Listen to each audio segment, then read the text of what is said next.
to 2D side scrollers, and he won some rounds. Like, for real, beat us. So that's pretty cool. And I could also feel the energy in the room change when he won his first round, as Linus and I buckle down.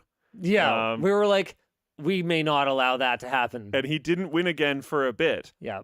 But then he did win again. Yeah, he did. So. And yeah, I don't know.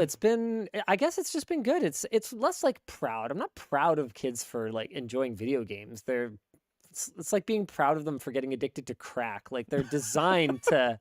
They're designed to be addictive. Yeah, you like the addictive thing. Yeah, exactly, right? But I'm definitely I enjoy playing with them. It's fun. I'm glad that we can connect over that. I'm sure watching your kids be adaptive and be fairly naturally skillful in things is solving cool. problems. Yeah, that's good.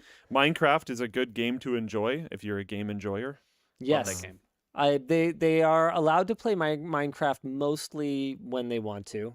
So that's within their daily like screen time limits, because that's the thing parents do now. Yeah. So next question from Joshua B. And I've noticed a few questions about this. They asked, you've mentioned to make plans for a tech bag, plans to make a tech bag for the backpack. Have you thought about making something akin to like camera focus? I think there's just been a few questions on the direction of like another bag.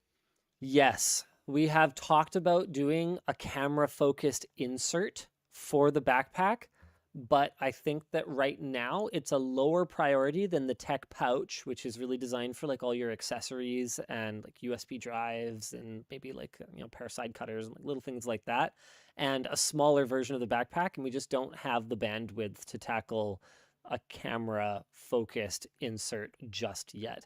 If we did, we'd want to make sure that it was something that was really adding a choice that's not already available. You pointed out that you don't necessarily want a full-on camera backpack, but you want to carry a camera sometimes. Well, I would like that insert to be able to come out and like be a sling or something like that. Like I'd want it to be cool. And we don't have the time right now to work on it. Next question from Benjamin S. Does LTT/Labs have any plans to create software? Question moved on me. Create software/tools that take a deep dive into the difference in performance between hardware. In my opinion, it would be valuable to see an in-house benchmark that we can measure performance between different types of tasks. We're already working on stuff. Right now, we're creating like hooks for what are they called? Harnesses for a system that integrates other benchmarks, but we have talked about how we could do our own different ways of doing our own. But right now it's all about harnesses. Yeah. Yeah. We have is the person signed? Yeah, actually. Okay. I guess that was going to be in the meeting, but yeah. Totally. Okay, we now have not one but two people who have deep experience in machine vision. And machine vision is going to be really, really important going forward as it becomes more and more difficult to objectively, empirically measure the performance of a GPU just by FPS alone. Dynamic image quality is becoming critical to being able to run games at all.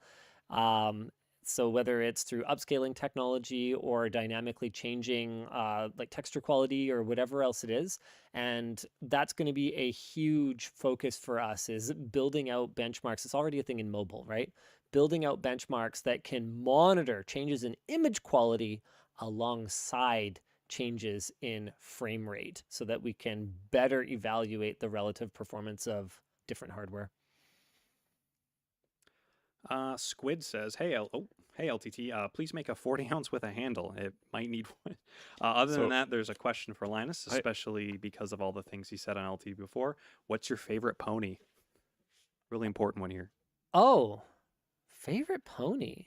Can't really see it so well. I can use my face as a background and then you can see it better. But right there is a handle. It's part of the lid. Yeah, I'd say I'm an Applejack boy.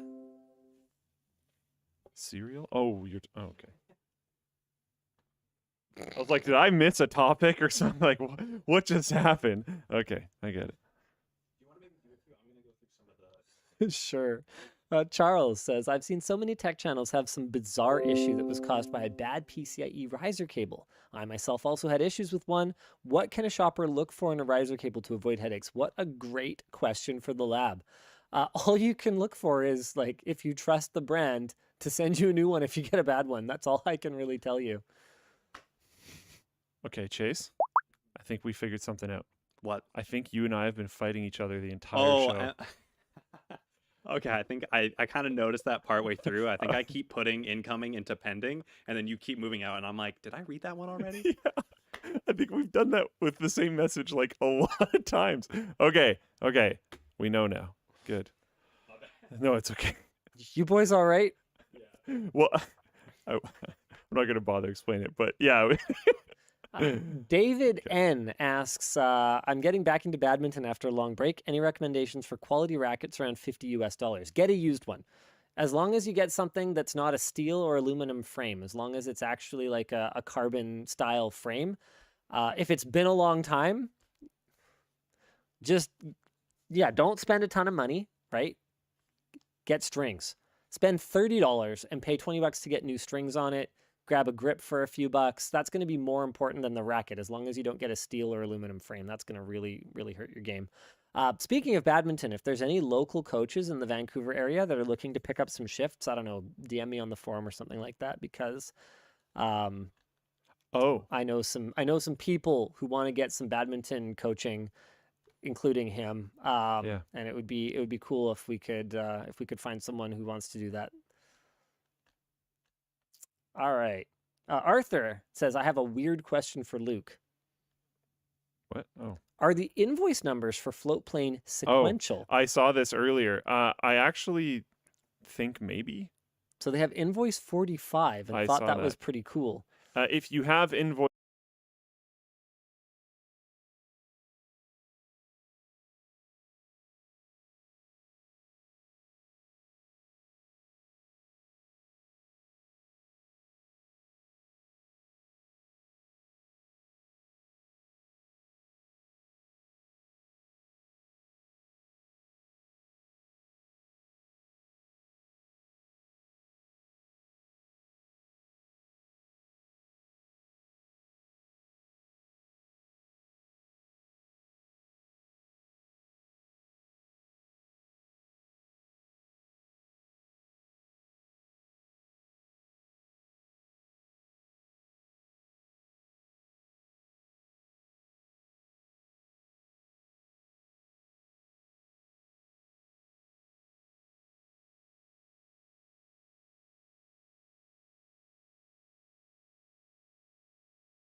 Voice 45, all I'll say is that was really early. I think at some point in time we might have realized it was sequential and then wanted to stop doing that. Yeah, because So that's pretty bad. Yeah, so I think we changed it eventually, but having 45 probably means that was actually the 45th. And then, yeah, I think we changed it down the line. That's pretty cool. Kira asks, any update on the Stealth desk pad, and what do you think is the most technologically exciting for data science in the coming years? Oh. I mean, I don't think, other than, just the leaps and bounds with which machine learning is advancing right now, I don't think there's anything past that horizon that I'm looking to at the moment.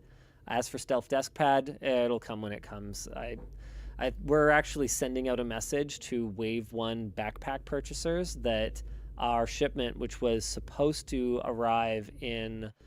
we gave ourselves 3 weeks from when all backpacks for each wave were supposed to be here to when we would have them shipped out, and Wave 1 is supposed to be shipped out by September 20th. 2/3 of our Wave 1 backpacks are not here yet and will not be here by the 20th. So they are over 3 weeks late. So we're sending out a message to everyone saying, hey, here's all the information we have. This is where we started. This is where they're estimating right now. It could slip again. There's nothing we can do to control this. We are just helpless leaves being blown around by the wind at this point. Sam D asks, love the show. Who are your favorite musicians? I mean, love me some Backstreet Boys. Just love the Bare Naked Ladies a lot. Honestly, I don't really fan out over individual musicians so much. Yeah. So it's just it's going to kind of depend on who happens to make a lot of songs I like.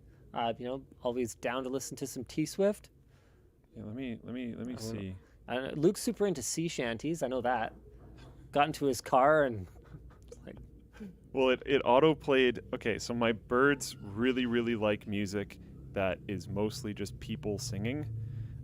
So if you want to accomplish that, sea shanties are pretty good. And when I figured that out, because my previous bird he was not into that. He liked other stuff. But they seem to like this, so I played them the Assassin's Creed 4 sea shanties thing, and then they've just been obsessed with it ever since. If I ever want to make them calm down, I just play that playlist and they're immediately like, oh, everything's okay now. They it's amazing. But no, I've been listening to mostly Odd Future and The Chats.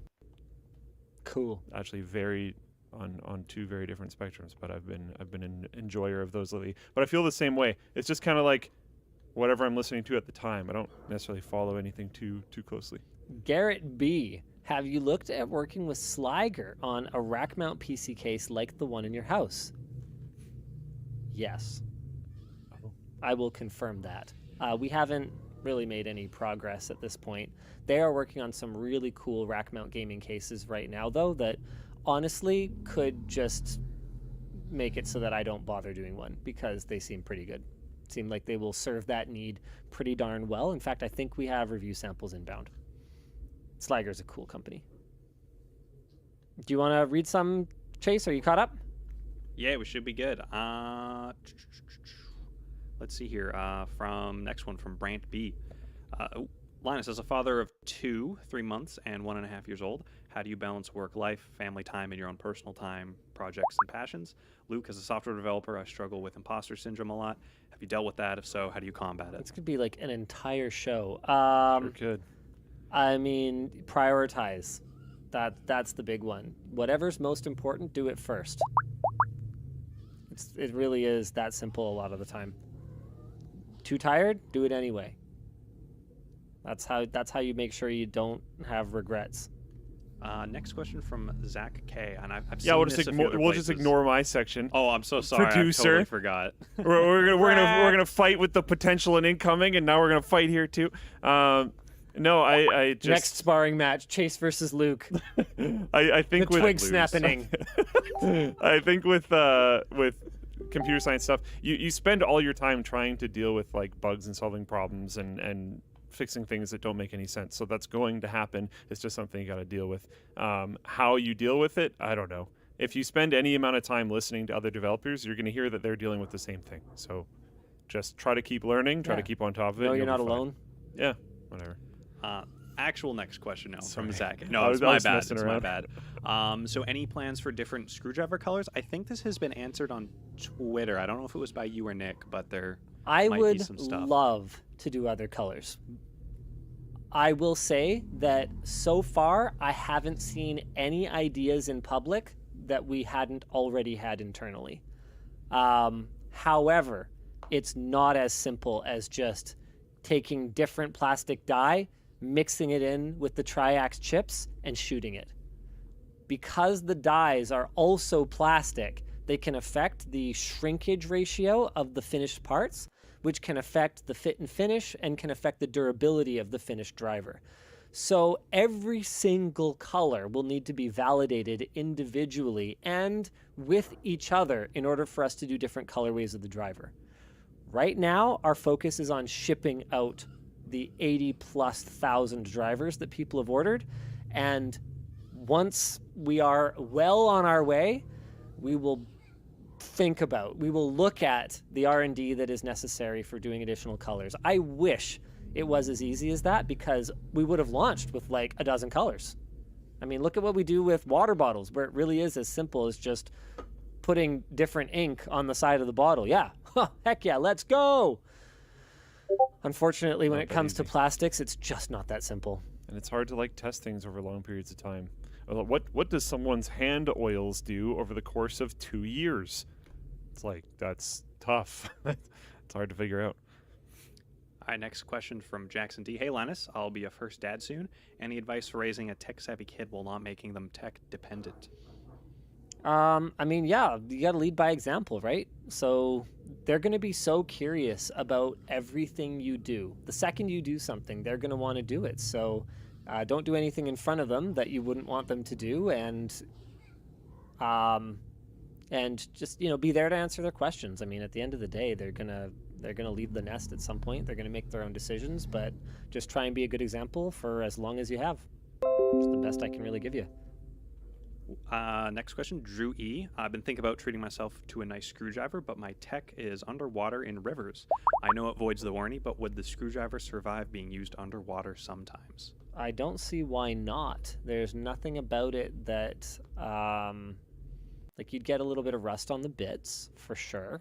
That's normal. What about with the ratchet, though? well, no, the ratchet is zinc and Delrin.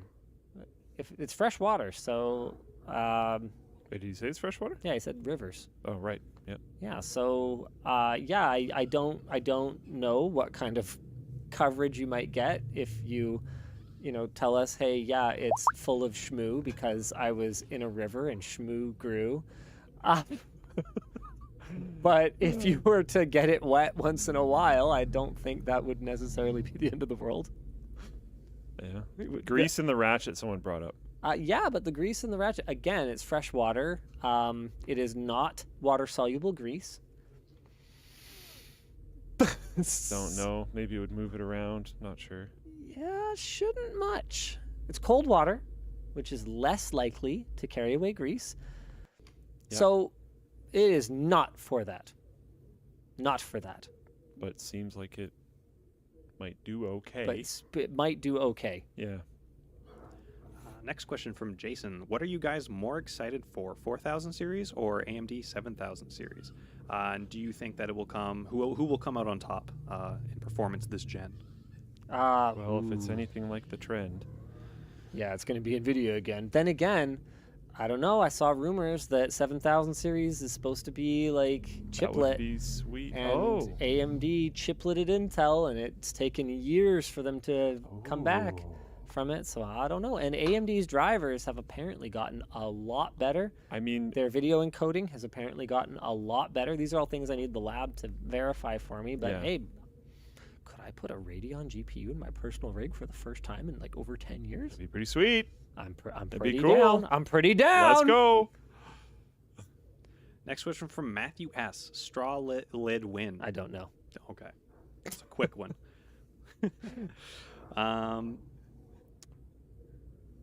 Okay, next question. Waiting for the big chungus, Linus. Waiting for the Big big chungus. Linus, do you have a timeline for your wire management products? And Luke, what is your favorite product from the LTT store? Oh, Uh, underwear. yeah, fair enough. And the wire management products, no, I don't have a timeline for them yet. Next year, though. Not this year. I literally wear LTT underwear every single day. Me too. Yeah. I'm always wearing at least some amount of merch. Nice. Next question from Anonymous. Linus, what is your prediction on the availability and price of the 4000 series cards at launch? Trying to see if it's worth waiting or getting one now. Or 3000 series. It's impossible for me to know. I mean, we talked about this earlier in the show. NVIDIA doesn't even tell their board partners what the pricing of the cards is going to be.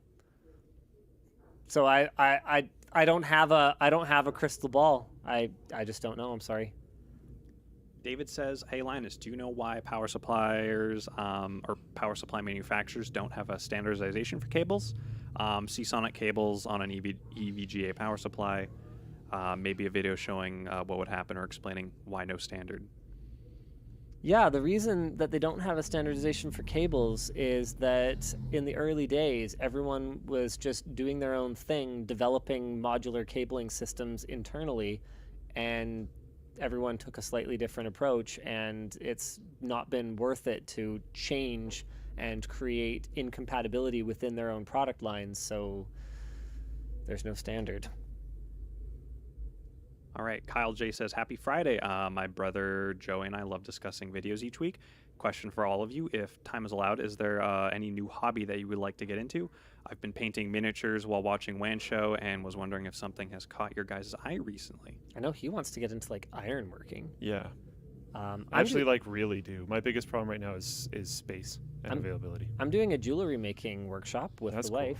So we're going to make rings, which I thought was pretty cool. That is pretty cool. I actually did it back in high school, so it might be a bit of a refresher for me, but I don't think she's ever done it. My mom did a silversmithing thing back in the day, and she thought it was really cool. Yeah, it's super fun. Yeah, I really want to get into blacksmithing. It's just, it's tough. Someone says join a makerspace. Yeah, I've been thinking about it. A lot of my time over the last little bit has been taken up by like trying to be less out of shape and stuff.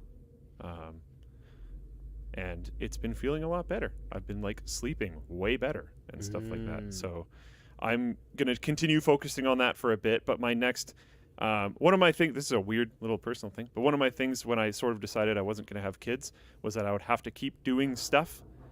So like I took a course on learning how to weld. I went and got certifications to go diving. I'm like keep trying to do stuff like that. Right now I'm taking a temporary hiatus to get back into shape. And then my next plan is blacksmithing. And so far I've really enjoyed everything that I've tried to do, and I want to keep doing it. I'm excited. So I try to do one thing every year. That's kind of my deal. ALC 5440, what are you talking about? There's a comment in the Floatplane chat. Sorry. I'm super excited. I was concerned about the remake. Final Fantasy 7 and 6 are probably my two favorite games, but they killed it. Do you mean the Final Fantasy 7 remake was really good? I thought you were talking about like a Final Fantasy 6 remake and they killed it because like Final Fantasy 6, like, oh, love it. Anyway, okay, never mind. Okay, sorry, carry on. All right, next super quick question from Joe H. Star Wars, Star Trek, or Stargate? Can I just say, I mean, honestly, I liked the Star Trek reboots a lot better than anything that Lucasfilm has done since Lucas stopped being involved, and honestly, for a while before Lucas stopped being involved. I like the universe creation of Star Wars the most. Yeah, but a lot of it got like retconned anyway. But as far as what of it, but I just ignore that. Headcanon's awesome. But as far as what I have seen not becoming tainted, Stargate was legit. I used to watch Stargate all the time growing up because it was like one of the few shows that are the 3 channels that we had on TV would actually show. Teal'c is a freaking boss, and the fact that the person that used to act, the actor for Teal'c, does the voice acting for God of War, Nice. which I used to hate the God of War games. I mean, I didn't hate them. I was not interested in the God of War games. And then the remake was amazing, and the new remake looks like it's going to be amazing, and it's cool that he's a part of it. I don't know. Yeah, cool. Firefly. Too yeah. soon? Yeah. Too soon? Yeah. Never going to be over it. It wasn't included in the 3. Clayton asks, with the GPU market dropping back down to reasonable levels, would you recommend upgrading from a 1080 Ti, or do you feel it still holds up? 1080 Ti is beast. Yeah. We actually were going to do a video, like, how does the 1080 Ti hold up today? And then I think, like, Hardware Unboxed uploaded it, like, the day after we pitched it. And, okay, well, they did a good job, so whatever. We won't do that video. And it all depends on you. Is it enough performance for you? Then do or don't upgrade, right? Like, I can't tell you what to do. Cyberblade 42 wanted to get a Seasonic power supply based on all the praise you give them. However, Canada Computers has almost all models out of stock besides 1,000 watts, and I'm not a fan of Newegg. Any other brand recommendations? I mean, hey, EVGA could probably use the help at the moment, and they have very solid power supplies, so why don't you check out EVGA's offerings? Mark R., ever since I saw your old home office setup, I've been running my PC in another room. What method is best? KVM over IP? Long cables? Thunderbolt, which is just long cables. So yeah, long cables. Just go long, proper cables, in my humble opinion. Anonymous, do you have trouble attracting talent to work at LMG because of the Vancouver area's prohibitively expensive real estate prices? The thing he's doing. Our internal minimum wage is so much higher than the BC minimum wage just because not just because, we actually go higher than what is absolutely necessary, but partially because it would be impossible for our people to like live here and work here otherwise. How would Chase afford to live? How could he eat? And look at him. He needs the food. I'm just going to keep living in my mom's basement, so. Are you still in your mom's basement? No, think I so. moved out and then I moved back. Oh my God. And then I'm moving again at some point, so it's all over the place. Oh my Sometimes God. it do be like that. Yeah. Yeah, I have straight up just flat-faced had a lot of people tell me that like they would have considered moving local if we were basically anywhere other than where we are. Yep. So it is what it is. There's a lot of other benefits of BC. That's one of the reasons why the housing is so expensive. It's pretty cool to live here, but yep, if you want not a massive portion of your paychecks, pretty much no matter how much you make going towards housing, I hope it improves. There's a dip that we're going through right now, and I hope it's a big one. And this is with being substantially invested in Vancouver real estate. I'm rooting for it. Let's see a crash. yeah. Like I want everyone who works here to be able to afford a house. And honestly, the rate at which housing prices are increasing is greater than the rate at which our like revenues are increasing. Like it's ridiculous. It's crazy. Depending on the area you're looking at, depending on the class of housing or class of building rather, like it's absurd. There have been times when, we cannot actually grow fast enough to keep up with the rate of Vancouver property price increases. It's absurd. People are like LMG apartment building. Like I said, even if I couldn't even, right? And besides, that's not the goal. The goal would be for people you don't to want company housing. own their property. Yeah, exactly. So what, do we start like paying people in food and board? No, that's really not how it works. It was fun for a bit though. Yeah, well, I think it was actually my idea. couldn't so afford anything else. I don't think that counts. I don't think it counts if it's my idea. Next question. I don't know if it was my idea, but I think the law doesn't care whose idea it was. yeah, that's probably fair. Sorry about that. Next question from Lucas J. Did they talk about why Apple dropped NVIDIA? No, I actually had in that video script that I talked about earlier, I had a list of times that NVIDIA was the asshole.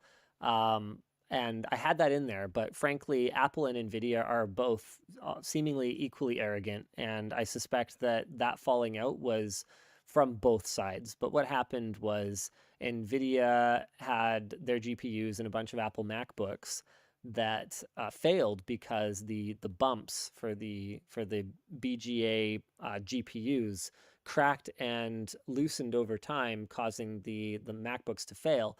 And Apple blamed NVIDIA. NVIDIA blamed Apple, and I don't think they ever really settled it to the satisfaction of both of them, and they have never worked together again since. Last curated message for the moment. Anonymous says, thanks for all the hard work, LTT team. How has the model of polling your user base on the forum for advertisement partners worked out so far?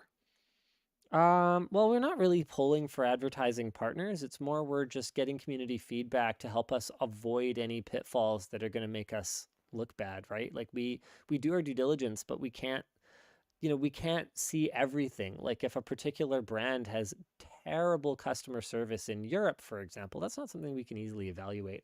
So it's really good for us to get feedback from our community. For those of you who don't know, on the LinusTechTips.com forum, there's a section where people can talk about our brand partners and where we can pass that feedback along to our brand partners and help make sure that they are supporting our community properly so that our community will keep trusting the partners that we continue to work with, because it's in everybody's best interest for you guys to be able to trust anyone who's partnered with us.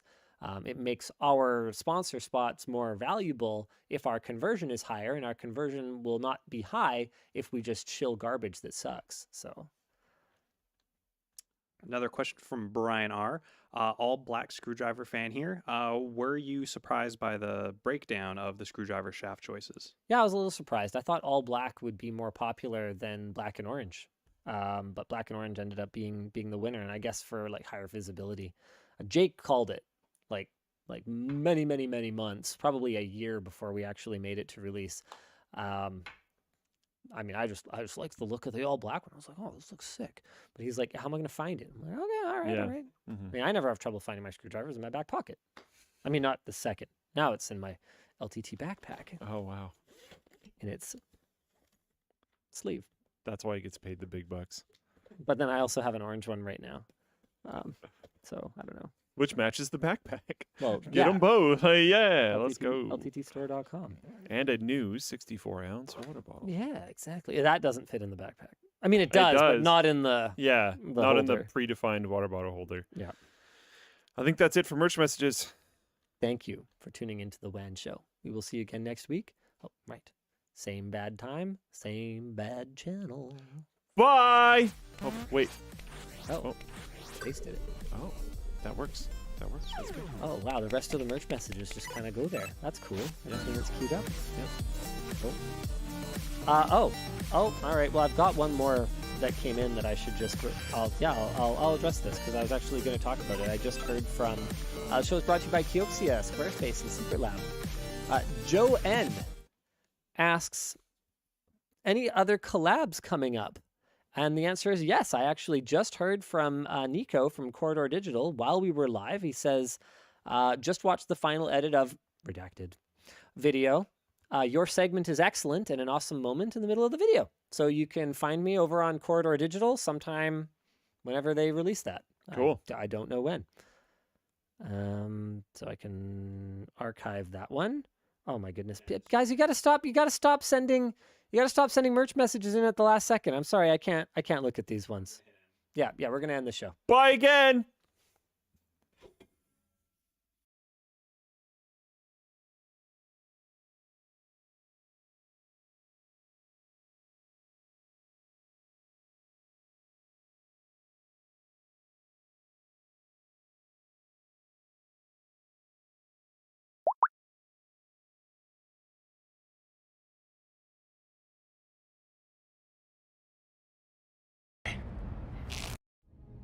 Into the wind. I want to be with you.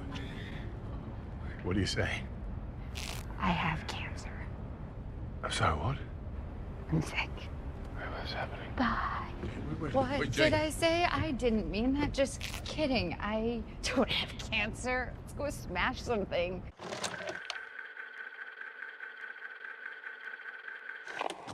Love and Thunder marks the fourth entry in the Thor saga, in which Thor has to reunite with his recently buffed up ex-girlfriend Jane Foster to take on the MCU's widest villain yet, the evil Gore, a broken father who seeks the Infinity Gauntlet, the Eternity, to eradicate half of life, to eradicate all gods. And right away, I wanna address the giant goat in the room, which is that this is my second negative MCU video in a row. So to ease any understandable tension, I do want to make it clear that there are positives here as well. The inclusion of a sick Jane Foster and the thematic storyline of Thor allowing himself to fall for her once more even though he's gonna lose her, that is no sarcasm, some of the strongest emotion the MCU has dealt with if you don't count the entries with Captain America. And in addition to that, this movie all around is full of great Marvel stuff which really showcases why armies of superfans online are fighting all MCU criticism as if their own lives depended on it. And I love all that stuff too. I love how a lot of the jokes here are recycled from last time so that we get to laugh at them twice. I love how the verbal exposition here never ends. I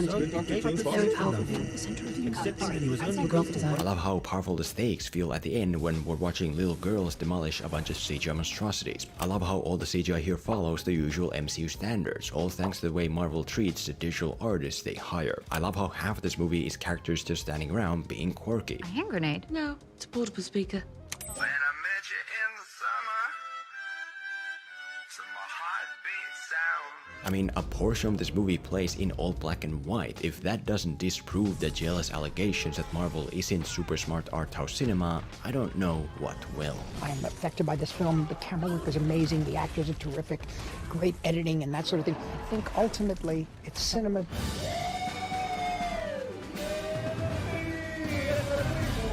But all those positives aside, even though overall Love and Thunder is another 10 out of 10, I would argue that there is one negative aspect here as well. A cancer that has existed in the MCU since the very start. The villain.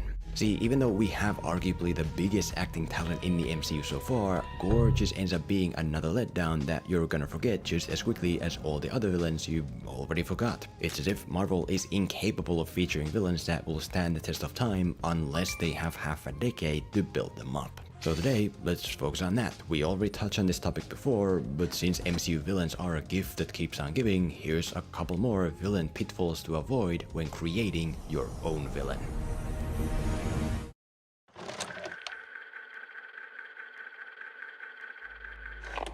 The first big villain issue here is that Gore's ultimate goal lacks a way for him to continuously progress toward it, which makes him a weak villain. Essentially, Gore is a god-serving father who loses everything because the god he prays to doesn't actually care. Stupid. Which then leads to him being corrupted by this magical shadow sword and him killing his god, after which his main objective becomes... So this is my vow. All gods will die.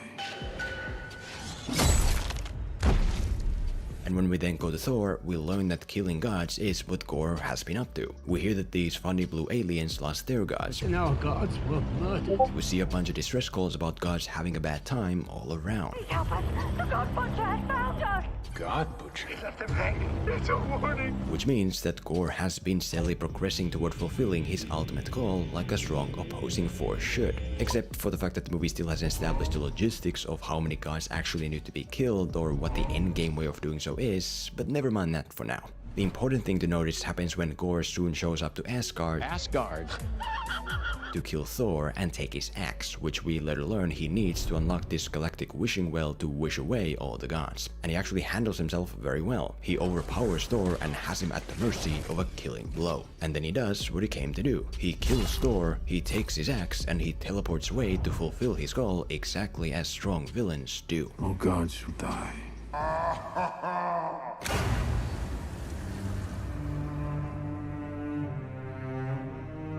Except, oh wait, that's not actually what happens. Instead of killing Thor like the other gods before and taking his axe to do what he came to do, Gore starts exchanging quips. This is going to hurt.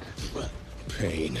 What is pain? And waiting long enough for Thor to escape his grip and for the other heroes to show up to help. And then, because Gore apparently can't fight them all, he runs away with a bunch of kids with the aim that Thor will have to chase after him for another fight. And the issue you're seeing here is that all of a sudden, Gore doesn't push toward fulfilling his main goal, because that goal has been constructed in a way that if he did, the movie would just end 30 minutes in. Instead, he fights Thor again an hour later to try to do the exact same thing he could have already done in the beginning. In other words, Gore is less of a strong active villain pushing the plot and more of a weak construct of the plot that does things only when it fits the plot. And before you call me an overly nitpicky internet movie tuber of the 2020s, this is something that Sergio Leone was addressing 5 decades ago. Is that the Necro Sword?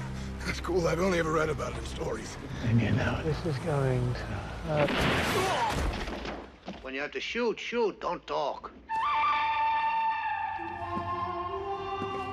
Essentially, it's the exact same issue as in Doctor Strange 2. Wanda's ultimate goal was to find America Chavez and drain her powers, and when she could have just done it in the first act, she stopped to idle around instead, so the movie could go on for another 90 minutes. Every night, the same dream. Oh, And so, when you're constructing your villain goal, you have to do it in a checkpoint kind of way to allow the villain to always progress toward it like a real force. Thanos isn't trying to find the Infinity Gauntlet, but instead 5 stones for it, which he can always actively do. The Joker's plan involves multiple tiny pieces to assemble a grand masterpiece, which he's doing even when we think he isn't. Hello there. And it's that checkpoint mentality that you should have created for Gore as well. Maybe he kills specific gods at the start because that for some reason is his only way of finding Thor. Thor, they were your friends. You have to stop hiding here and go back out into the world. Maybe he doesn't kill Thor because he actually needs him for something. Maybe his whole plan is about manipulating Thor to go to the planet of the gods to get something that he himself needs to fulfill his goal and couldn't otherwise get. Thunderbolt is the key. And then maybe at the end it becomes clear that every action Gore has made brought him one step closer to where he's going. Now you have an active villain force instead of a construct of the plot that doesn't do much of anything until the plot finally allows it. As one more different kind of example to make this very clear, it's essentially like this. Let's say that Gore's main goal is to learn a language, to learn Spanish, so that he can watch and support my Spanish channel as well. What you can't do is just present this goal and then have Gore do nothing about it until at the end where he suddenly speaks Spanish. No, you have to create checkpoints for him to progress through. He chooses an easy-to-use app that teaches Spanish. He uses the app to do a couple 10-minute fun interactive lessons each day. He starts getting better and expands into all kinds of lessons from games to videos. And after 3 weeks of this, he's able to have a conversation in Spanish. Mi chica está muerta. Ahora morirás. Which makes it clear that he's that much closer to fulfilling his goal. That's what I mean. Oh, and if you want to learn a language on the side too, the app is called Babbel. They teach you through a variety of efficient and non-boring hands-on methods which are designed by real language teachers to get you talking in just 3 weeks. Yo mismo la usara para aprender español y es realmente fácil y efectiva. Muy bien. They're sponsoring a 60% Filmento discount with the link below right now, even after lifetime subscription, so what's the language you want to learn? Check it out.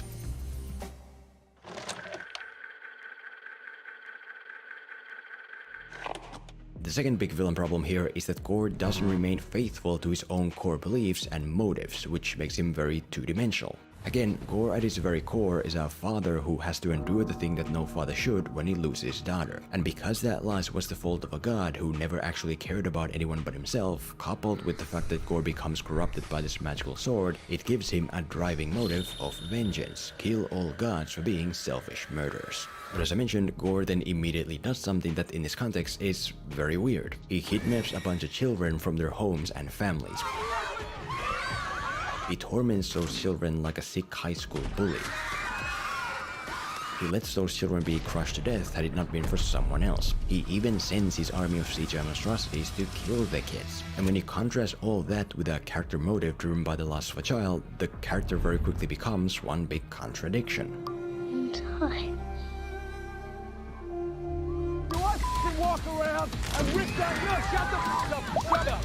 Oh, da-da-da-da, like this in the background. What the f*** is it with... And the contradiction itself isn't bad. It can actually be powerful to see a villain get so lost in their hatred and pain that they become the thing they sought to destroy. But that requires a couple things, which in this movie are missing.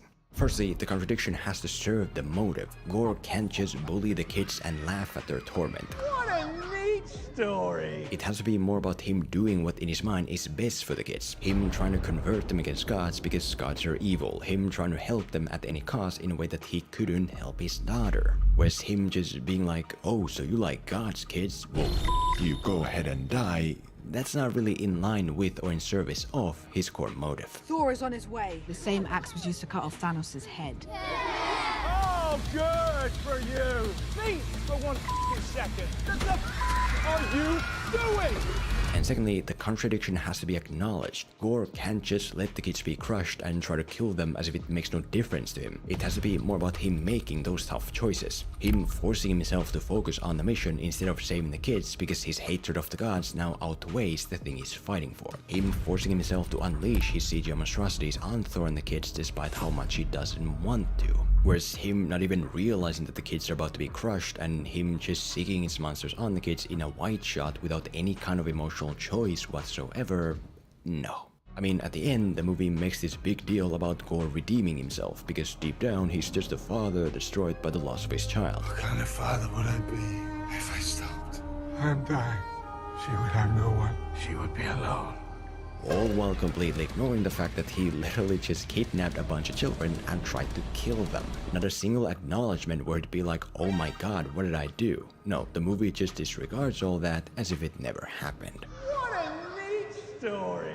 The reason Thanos seems like a real person is because he is the hero of his own story. He genuinely believes that he's in the right by snapping away half of life. The Joker as well, he's a messed up guy who just wants to prove that he's not alone, that behind the facades and masks that people put up, everyone's just as messed up as him. And when he's finally confronted with the idea that he might not actually be in the right here... What were you trying to prove?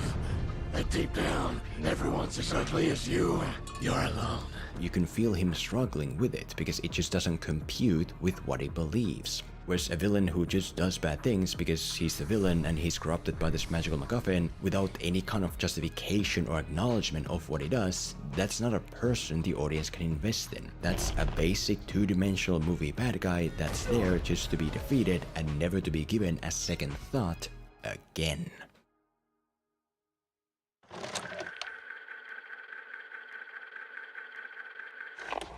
The third big villain problem here is that Gore's entire existence is much more about the stuff around him rather than him as a character. First off, his motivation isn't even fully his own. He initially has a strong reason to seek vengeance against this god because that god's indifference took everything from him, but then he just instantly kills him. And suddenly his motive becomes more about the sword corrupting him to kill all gods because they're all the same, which lacks that initial directness. The motivation is there, but imagine if in Civil War Tony Stark just immediately dealt with Bucky and then attacks Steve Rogers for being friends with Bucky. He's my friend. What a neat story. It's just not on the same emotional level. And so here, what if you kept that directness? What if Gore doesn't manage to kill his god in the beginning and instead the whole movie becomes about him hunting the god down at any cost to get his vengeance, which includes smashing through all other gods standing in the way, like Thor. Where is he? Someone knows where he is. Now, it's much more about the Gore's motivation rather than the sword that corrupts him.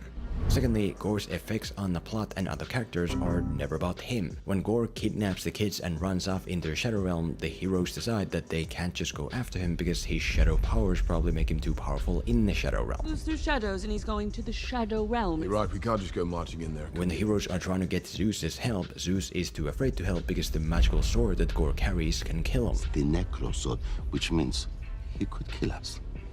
Not good. The whole big external reason we need to stop Gore is because there's this magical wishing well that he's gonna walk up to use. What do you think a guy called the God Butcher would wish for? You know, it's never about Gore's actions. It's not about seeing him wield this sword in a unique way to take down this giant god that nobody thought could be defeated. It's not about seeing him use these toxic gifts in such a special way that it makes him specifically an incredible threat. No, he just swings the sword and unleashes CGI monsters in a way that literally anybody in his position could have, and apparently gods have died in the process. So, you know, Thirdly, and most importantly, Gore as a person just gets lost under all this shit. Thirdly, and gods have died in the process. So, you know, Thirdly, and most importantly, Gore as a person just gets lost under all this shit, from the makeup to the CGI powers. Like, who is Gore? What is it that makes him a great villain? Is he smart? Is he relentless? Is he invisible? Is he shameless? What is required from him as a person? I don't know. All I do know is that he looks creepy, he can summon CGI monstrosities, he can use shadows as weapons, he wields a magical sword that apparently gives him power and immunity to all pain and injuries. Oh, good for you. And how was it? I hope it was f***ing good because it's useless now, isn't it? I mean, the reason it doesn't help to have a master chameleon actor like Christian Bale here is because there's nothing special about this character for him to pull from. He's like a chameleon without a background. All he can do is rely on his CGI abilities looking cool and look at his creepy makeup in the mirror and then launch into crazy mood swings that just come off as a poor rendition of the Joker. Are you a Valkyrie? Yes. How exciting. I don't want to kill you. What would I do without you? And if Christian Bale couldn't pull this villain off, just imagine what would have happened with an actor that isn't Christian Bale. I think the main point here is that Marvel has got to stop over-relying on all this shit. All these magical MacGuffins that make characters evil, all these ugly CGI monstrosities that artists are losing their health and sanity over, all these world and galaxy-ending threats from dragons to Infinity Stone ripoffs to flying spy bases to whatever this is. You're just getting lost in the noise. Infinity War was awesome, but it can't be that all the time. How about you try to make a movie with less CGI for a change and see what happens? Because still to this day, the absolute best that the MCU has ever been is when it's just 3 people in an empty room.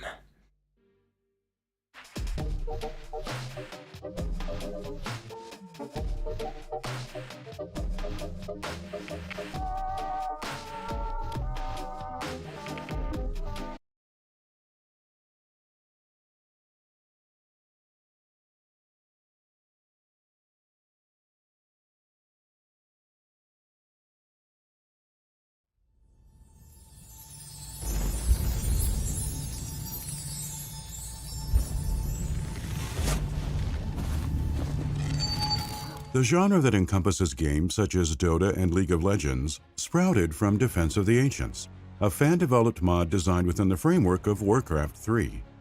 It seemed fitting then that Warcraft creator Blizzard Entertainment would announce a multiplayer online battle arena, or MOBA, of its own during BlizzCon 2010. A fully fledged MOBA, the project bore many names and assumed multiple forms throughout its relatively brief life cycle. It first appeared manifested as Blizzard Dota, then adopted the title of Blizzard All-Stars due to a legal dispute before the developers settled on Heroes of the Storm. But the name arguably mattered little overall, especially since players had made their preferences known by the time Blizzard tried cutting itself a piece of the battle arena pie. A couple delays and a production overhaul meant Heroes of the Storm wouldn't arrive until roughly 5 years after stealing the spotlight at BlizzCon in 2010. When its servers finally came online, Valve and Riot Games had cornered the market with Dota and League of Legends, respectively, leaving barely any room for another property to muscle its way inside. Still, Blizzard made an attempt, and succeeded to some degree. Heroes of the Storm challenged the familiar design paradigms of battle arenas, which allowed the Warcraft studio to carve out a unique space. Professional and collegiate-level esports leagues even spawned from the endeavor, yet Heroes never quite reached the heights of its competitors. As a result, the game's few successes did nothing to stave off its early trip to the graveyard of discontinued online services. This is the tragedy of Heroes of the Storm.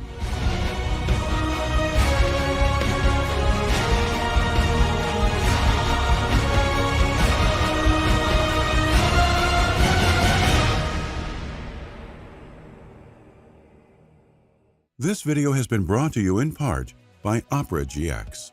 Opera GX is the browser for gamers by gamers, and making the switch to it has never been easier. With the quick import tool, you'll be able to transfer all your data from your old browser so you can pick up right where you left off. You don't even have to give up your favorite Chrome extensions. In addition to Opera's own add-ons, GX allows you to use every extension from Google Chrome's web store as well.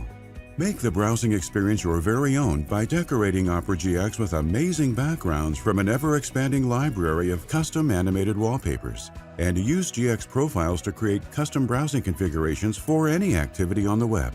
From hiding your private information when going live with the streaming configuration, to improving your PC's performance with Potato Mode, and even custom profiles that you can create and tailor to your liking. Opera GX features a level of customizability unseen in any other browser. So what are you waiting for? Use our link to download Opera GX today. We'd like to thank Opera GX for sponsoring this video.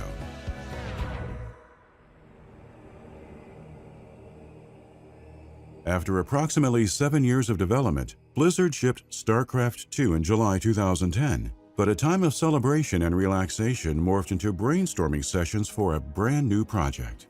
As Heroes of the Storm game director Dustin Browder explained to Polygon, Some developers followed up the StarCraft 2 release with questions about what the team would showcase during that October's BlizzCon. Arguments that such discussions should wait fell by the wayside, dismissed when those who favored the idea contended that fans paid good money for quality entertainment at the annual convention. Despite the limited time frame, members of the StarCraft crew accepted the challenge. Given internal concerns as to whether the modding community would utilize the StarCraft sequel's robust toolset, Blizzard decided to build its next adventure with those self-same tools. The beginnings of Blizzard Dota blossomed from there, its content inspired by an in-house arcade machine packed with emulated games. Notably, the artwork wrapped around the cabinet depicted characters and imagery from Blizzard-owned properties. The vision for Blizzard Dota followed this concept to the next logical step: a MOBA wherein iconic Diablo, StarCraft, and Warcraft characters could battle each other on maps modeled after the digital worlds from which they originated. A BlizzCon 2010 audience watched a presentation of the game's earlier version and seemed enthused by the premise. Because it was initially conceived as a free StarCraft 2 add-on, Blizzard Dota's production team around the time of its reveal included only 2 designers and a few artists who developed it intermittently. Player enthusiasm and work on StarCraft 2's Heart of the Swarm expansion ultimately forced the company to postpone the Dota endeavor altogether. Blizzard Dota returned to the BlizzCon stage in 2011 wearing a fresh coat of paint, separating it from competing MOBAs. For starters, as opposed to implementing a demanding learning curve, Blizzard fostered an easy-to-learn, difficult-to-master philosophy, with gameplay elements emphasizing aggression and fast-paced action. The experience once again intrigued BlizzCon audiences, though this particular event would mark the game's last public appearance under the name Blizzard Dota. A legal dispute with Valve over the Dota trademark ended in a settlement allowing the Half-Life maker to use the title commercially for its next project, Dota 2. Meanwhile, the terms of the agreement limited Blizzard's rights to user-created content in Warcraft 3 and StarCraft 2, thus heralding the age of Blizzard All-Stars. Details concerning the settlement went public in May 2012, a period in which Dustin Browder claimed other seeds of change began to take root for Blizzard All-Stars. Most importantly, this represented the juncture wherein developers started devising ways of monetizing the MOBA while maintaining its attachment to StarCraft 2. But the Blizzard strike team, staffers who tested games outside of their assigned projects, wanted more for All-Stars, believing the online experience demanded a release wholly independent of StarCraft. Blizzard All-Stars accordingly evolved from an unpaid add-on to a standalone free-to-play title. The transition heralded a few more alterations to Blizzard's initial plans for All-Stars. Though the StarCraft 2 engine powered the MOBA, a strike team member's insistence that it looked too much like another StarCraft mod culminated in somewhat of an art overhaul. Higher quality standards were placed on the free-to-play project as well. In turn, the size of the All-Stars crew ballooned exponentially. Once Heart of the Swarm shipped in May 2013. Given the then unceasing popularity of League of Legends and the anticipation surrounding Dota 2, Blizzard felt compelled to entice prospective players with a unique offering. In pursuit of such ends, developers eventually jettisoned the All-Stars Item Shop, a system in League of Legends and Dota 2 featuring items that players utilized for buffing their characters. The decision required some convincing for other staffers who believed the Item Shop too critical an element of the genre. But discussions about the shop in Dota encouraging toxic behavior amongst the player base helped seal the deal. All-Stars would forego the inclusion of a traditional item shop, despite the years spent testing that very system. As the crew reconsidered other core tenets of the genre, even more adjustments to the formula took hold. Blizzard developed a system whereby in-game teammates shared experience points, for example. In addition, matches lasted around 20 minutes, engendering aggressive playstyles. The Warcraft creator thus rejected the MOBA label, instead deeming its Dota-esque title a team brawler. Fans ate it up, itching for any fresh details the development house could provide. Blizzard All-Stars would undergo yet another transitory period before the wider public could enter the Nexus, however.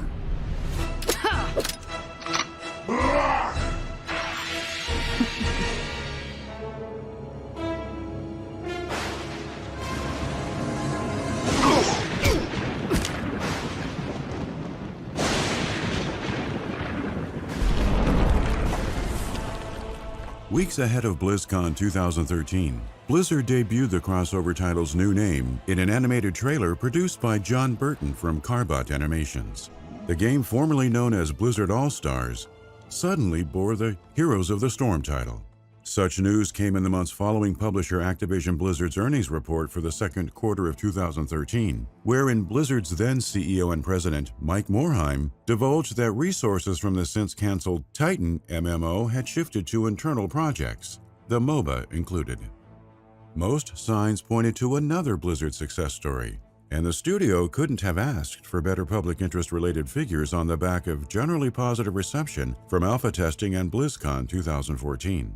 According to Activision Blizzard's fourth quarter statistics for 2014, more than 9 million people had signed up to participate in the Team Brawlers open beta, a presumed harbinger of good things to come. The full game hit PC on June 2, 2015, complete with 30-plus playable heroes and 7 different battlegrounds.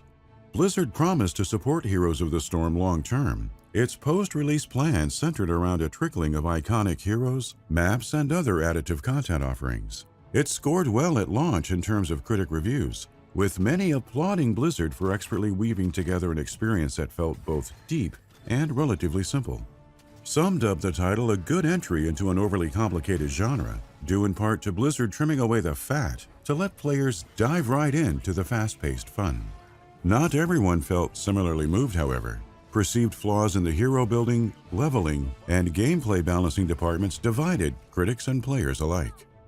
But these troubles did little to slow the title's post-launch momentum on the production side of things. By the end of 2015, Heroes of the Storm had received a treasure trove of updates, ranging from new maps, such as the Diablo-themed Infernal Shrines, to extra heroes including Warcraft's Rexxar and the two-player controlled Cho'Gall.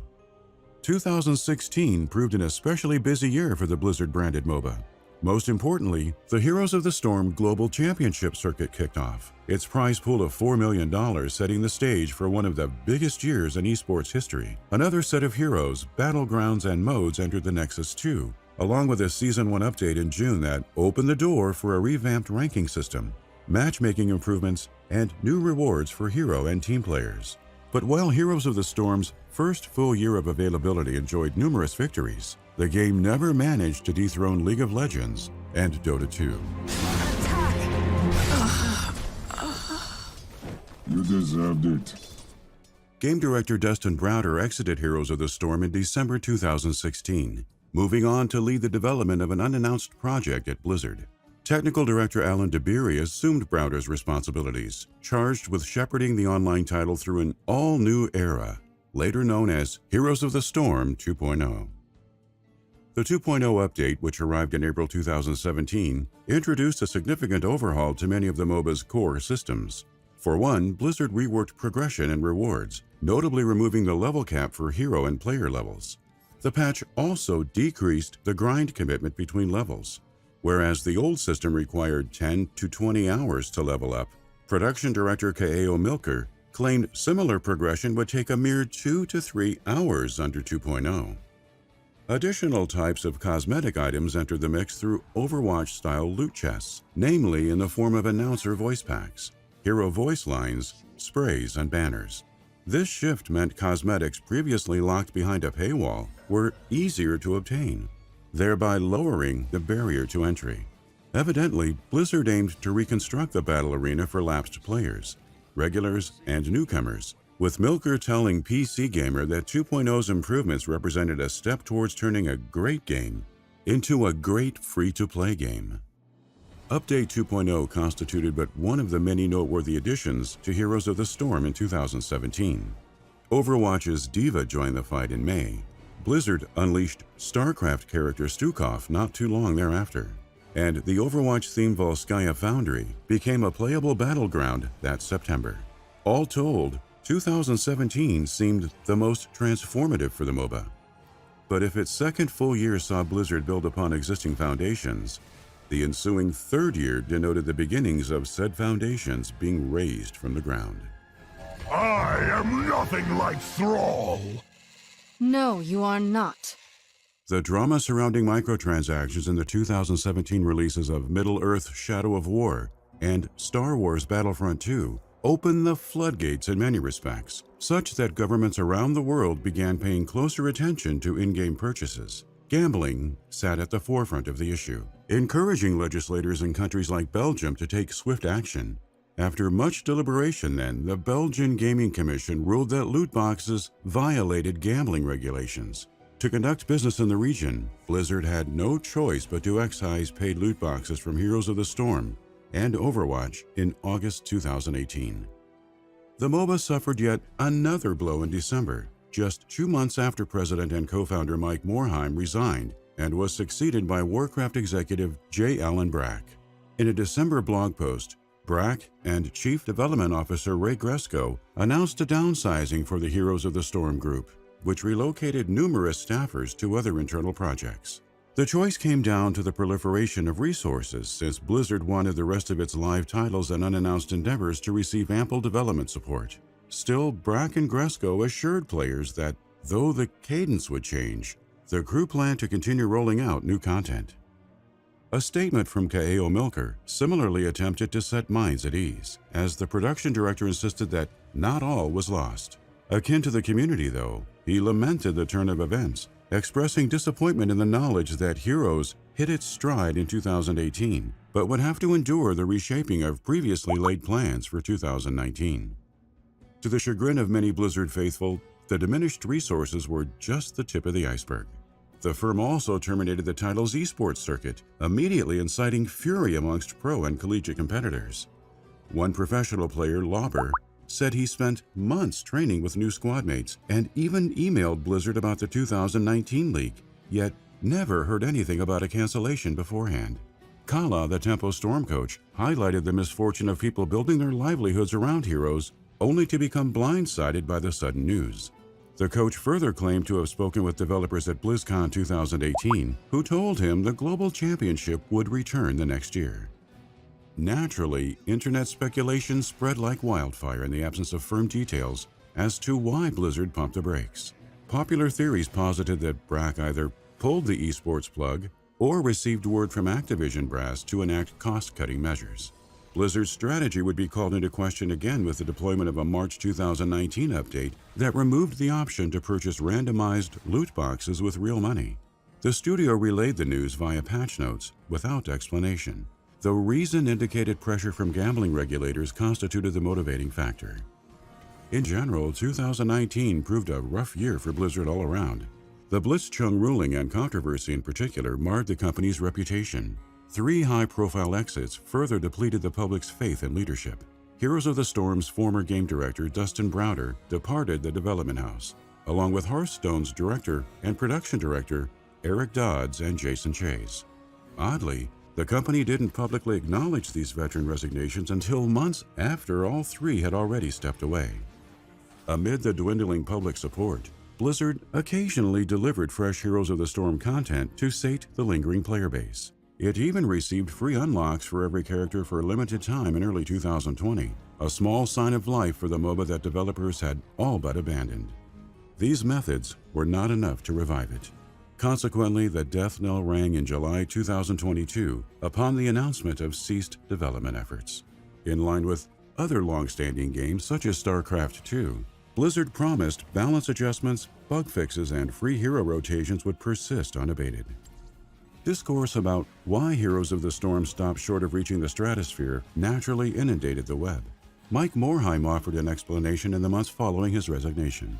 During a roundtable at Game Lab Barcelona in June 2019, the former CEO argued the Heroes team made a great game. The problem was that it arrived too late. Morhaime said the crew recognized the brilliance of the Defense of the Ancients mod at the time, but didn't want to disrupt the community's stellar work. Instead, Blizzard prioritized the Warcraft IP's expansion, which Morhaime deemed the right call, yet maintained that, in retrospect, had the studio properly read the tea leaves, Dota's swell in popularity would have signaled to executives the need for a small group devoted to a comparable project. Despite attempts at innovating the Dota formula, Blizzard sidestepping a golden opportunity to get in on the ground floor arguably hurt its chances of success the most. Heroes of the Storm, thus, exemplifies a classic case of too little too late, the kind of lesson the industry would do well to remember. Except the unending churn of live service games suggests the title, formerly known as Blizzard Dota, won't be the last of its kind.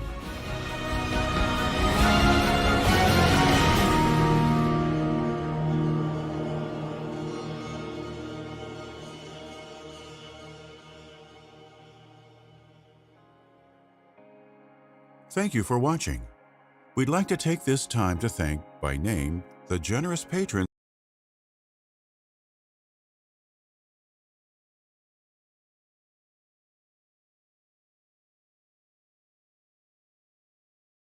It would be an understatement to say that Britain and the USA's relationship got off to a rocky start. In 1812, Britain and America were at war, but just over a century later they were fighting shoulder to shoulder in World War I. Which obviously raises the question, when did Britain and America become allies? There had to be a point where both went from actively disliking each other to working alongside each other. Now, before continuing, it's important to note that even in the immediate aftermath of independence, America and Britain still had strong economic ties. This isn't to say that things were always great between the two, and there were some pretty major conflicts of interest in the years after the War of 1812 finished. The first, and perhaps the most obvious, was the Monroe Doctrine, established in 1823. This was where the United States, by threat of military intervention, declared an end to any new European colonial adventures in the Americas. And for Britain, this was potentially a problem because it had economic interests in South America. In reality, though, it wasn't too much of a problem at all, because in 1833 it landed a force on the Falkland Islands and America did nothing. In 1842, the US did warn Britain against interference in Hawaii, which Britain did heed because America's international power was certainly growing. And it was this fact that America was a rapidly growing great power whose international power. The US did warn Britain against interference in Hawaii, which Britain did heed because America's international power was certainly growing. And it was this fact that America was a rapidly growing great power whose interests could no longer be ignored, which would dominate Anglo-American relations for the following century. So the next major event which could have changed the Anglo-American dynamic was the American Civil War, which broke out in 1861. Britain had already abolished slavery at this point, and so you would think that it would have preferred the Union over the Confederacy. But you'd be wrong. Now, Britain had no great affection for the Confederacy in its slaveholding practices. Its preferential treatment was purely economic, mostly due to cotton imports. Britain did consider formally recognising the Confederacy, and Anglo-American relations were severely harmed by what's called the Trent Affair. This was where the US government seized a ship with Confederate diplomats headed for Britain, which to Britain looked like the USA telling it who it could and could not speak to. In the end, cooler heads prevailed and Britain didn't get involved, although it did construct a very powerful warship, the CSS Alabama, for the Confederacy. And after the Civil War was over, Britain paid compensation to the United States. Thus, only 50 years away from World War I, Britain and America still didn't really care much for each other. So what changed this?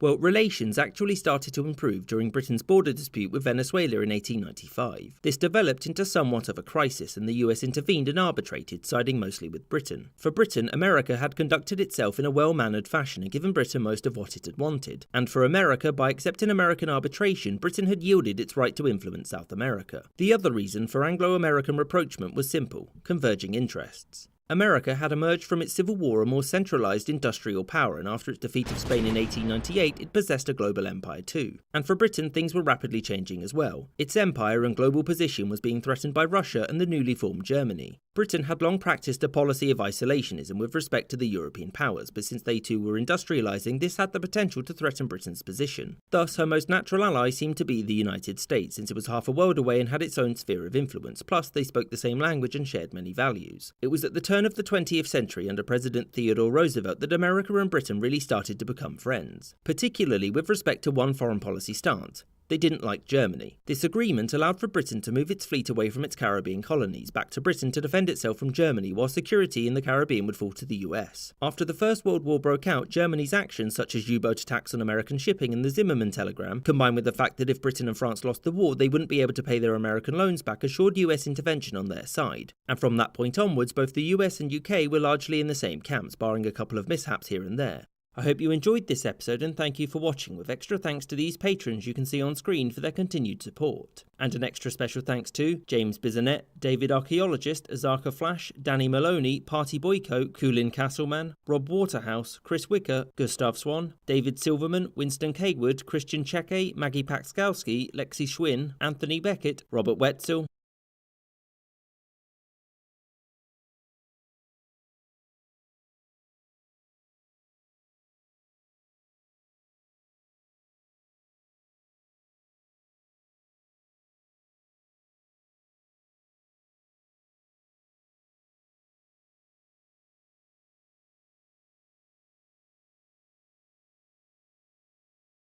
Guys, absolutely huge month for SteelSeries, Ninja Gaiden games, but more recently for the Neo games, and Stranger in Paradise as well, I guess, but that's a Square Enix offshoot, so it's kind of different. This is a studio that I'm pretty close to, in that I used to love the Dead or Alive games, for the combat, of course, And Ninja Gaiden was also my jam. I didn't play Neo 1, but I did play and finish Neo 2, and that's a complicated game to talk about because it gets lumped in with the Souls-like subgenre, and it is, but it's so different in so many ways that it's almost closer to something like Monster Hunter. It's level-based, it's built around specific weapon categories that each have hugely complex movesets, abilities, and skill trees, and there's a very load-bearing loot game that drives the majority of your progression with different loot rarities and modifiers. It's a whole thing, it's very good, but it also doesn't have the same broad appeal that many Souls-like games have because Neo's game systems can be so overwhelming and the level design is not good. It's a real weakness for the franchise, especially when set against a genre that is consistently delivering some of the most awe-inspiring, immersive, and interesting level design across all of video games. I'm spending this time in the intro block talking about Neo 2 because Wolong has a lot of Neo DNA coursing through it. I got early access to a demo that I believe will be going live soonish, at least on the PS5. I'm not sure about other platforms, to be honest. I played it on PS5. I put about 4 hours into it because I liked it. I really liked Neo despite its drawbacks because its combat is phenomenally good. And as soon as I got going with Wolong, I was immediately like, oh yeah, okay, I'm back, let's go. The speed of it, its verticality, its generous counter windows, the way you weave in spells, the bond you have with spirits pulled from mythology, that is all sort of lifted and dropped here in Wolong. And that's a good thing because those were Neo's best components and they deserve to be retained. When I got my bearings around that, my next question became, okay, so what sets this apart from Neo? And in that regard, I'm not quite sure yet.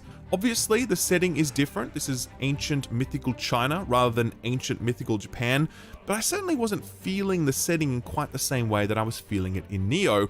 Perhaps that's just because I'm better versed in Japanese mythology and I'm kind of just missing a lot of the visual cues here, but this one level that I played here in this demo could have been a level in Neo 2. There definitely isn't a clear line break between these two games stylistically, or at least there wasn't in this one slice that I played. Level design was the big thing I was looking at. I wondered if any changes had been made here to the way Team Ninja builds levels, and if those changes have been made, then they certainly weren't evident in this slice. It's the same linearity, the same rigidity, the same lack of landmarks that define Neo.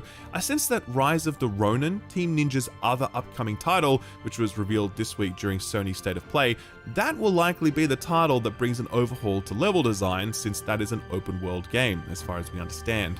That's kind of my overall take from my time with Wolong, actually. I think it's going to be more Neo 2 with a change of scenery, and I'm actually 100% okay with that. And I know that a lot of other people will be as well, because Team Ninja's approach to combat and customization are not only excellent, they're unique. A lot of companies are trying to make FromSoft games, but only Team Ninja are trying to make Team Ninja games. And so it's kind of like, we'll take what we can get. My guess, and it's only a guess because this is a preview based on a demo, but my guess is that if you liked Neo and you want more of that, then this is for you. But if you're looking for a new spin on Team Ninja's overall formula, you might want to check back in when Rise of the Ronin rolls around.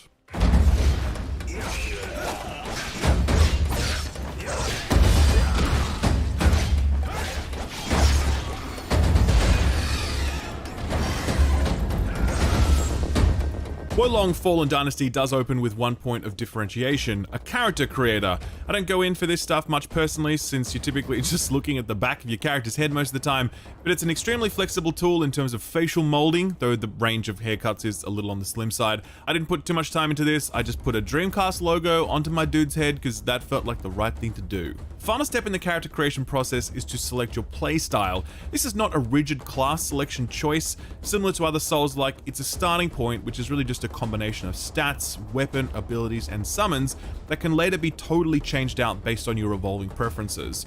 I chose a very offensive, fire-based variant, but there were others focused on earth magic, which is very centered on defense, or wood magic, which is focused on support and recovery, so on, so forth. We'll come back to some of this stuff later on. The demo does start with a tutorial that introduces you to the core combat mechanics. It's similar to Neo in its overall feel, in that it's driven by distinctive weapon types, summonable spirits, castable spells, and powerful counters, but each aspect of the equation has been changed up in meaningful ways. Gone is the stance system, replaced by more granularity in the special attacks each weapon can perform.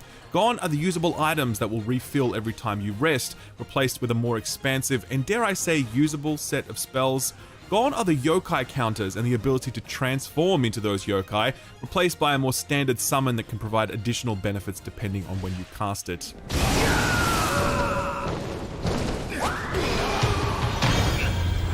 Now obviously there might be more game systems present in the full game, but I suspect what we see here is mostly complete, and as I look at these systems, they definitely seem much more streamlined versus Neo, particularly when it comes to weapons, since weapon categories in Neo each had their own skill trees that were huge, and the stance system provided an additional layer of complexity in terms of basic combos. You also had the ability to transform into yokai you had defeated and captured, and each of those yokai had different potency, almost like Pokemon. From what I can tell here, Wolong is a more streamlined approach that will see you spending less time in your menu and more time fighting. That's not a good or bad thing, by the way, since Neo 2's expansive game systems were really good overall, but similarly, a more stripped back, focused action game also works. I'd liken it to the jump from Dark Souls to Sekiro, shaving away some of those customization options to arrive at a leaner, more focused experience. That's probably an apt description in more ways than one, since Wolong does add a jump button, which wasn't present earlier, and it certainly makes its presence felt in both combat and exploration. Sliding back into Team Ninja's combat, I was reminded just how much I love it. It's faster than anything else in the Souls-like subgenre, with a huge premium placed on your and your enemy's animations. It's inherently less pure than FromSoft combat, because the focus on animations does lead to some wonky hitboxes, some funny camera hijinks, some sliding enemies. You take the good with the bad. Few third-person melee action games move this quickly and look this good in motion, and that speed and spectacle is absolutely what you're signing up for when you play a Team Ninja game. If you're seeking something slower, more immersive, then there are plenty of other Souls-likes that will serve you better. One of the key hallmarks of the combat model here is the focus on deflections. Hit the circle button at the right time and you'll deflect an enemy attack, using their own weight against them to both avoid their damage and reposition them. You can also do this against critical attacks, denoted by a big red wind-up animation. Doing this inflicts a huge amount of spirit damage, deplete an enemy's spirit gauge, and they'll become open to a fatal strike, dealing huge damage and knocking them down. Don't get so cocky.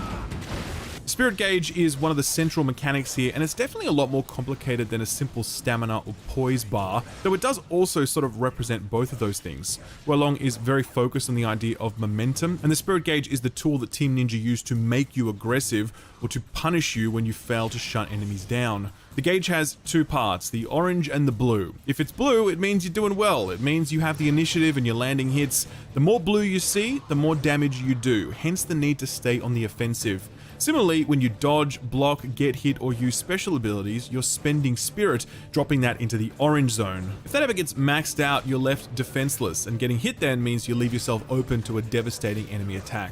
So combat becomes this game of initiative, where you aim to properly counter your foes to keep their spirit low and yours high, and things really quickly snowball either way depending on who gets the upper hand.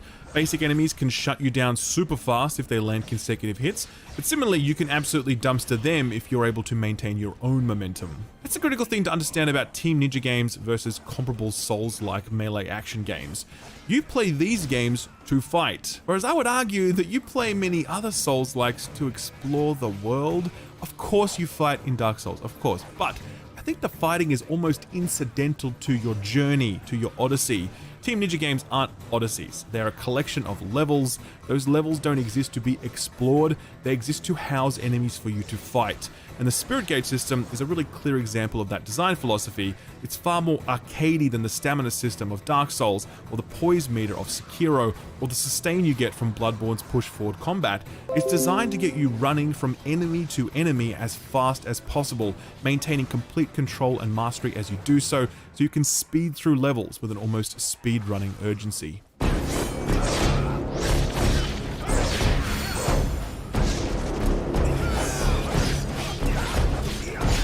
As I mentioned earlier, level design is a weakness for Neo, and I was interested to see what changes Team Ninja were bringing here.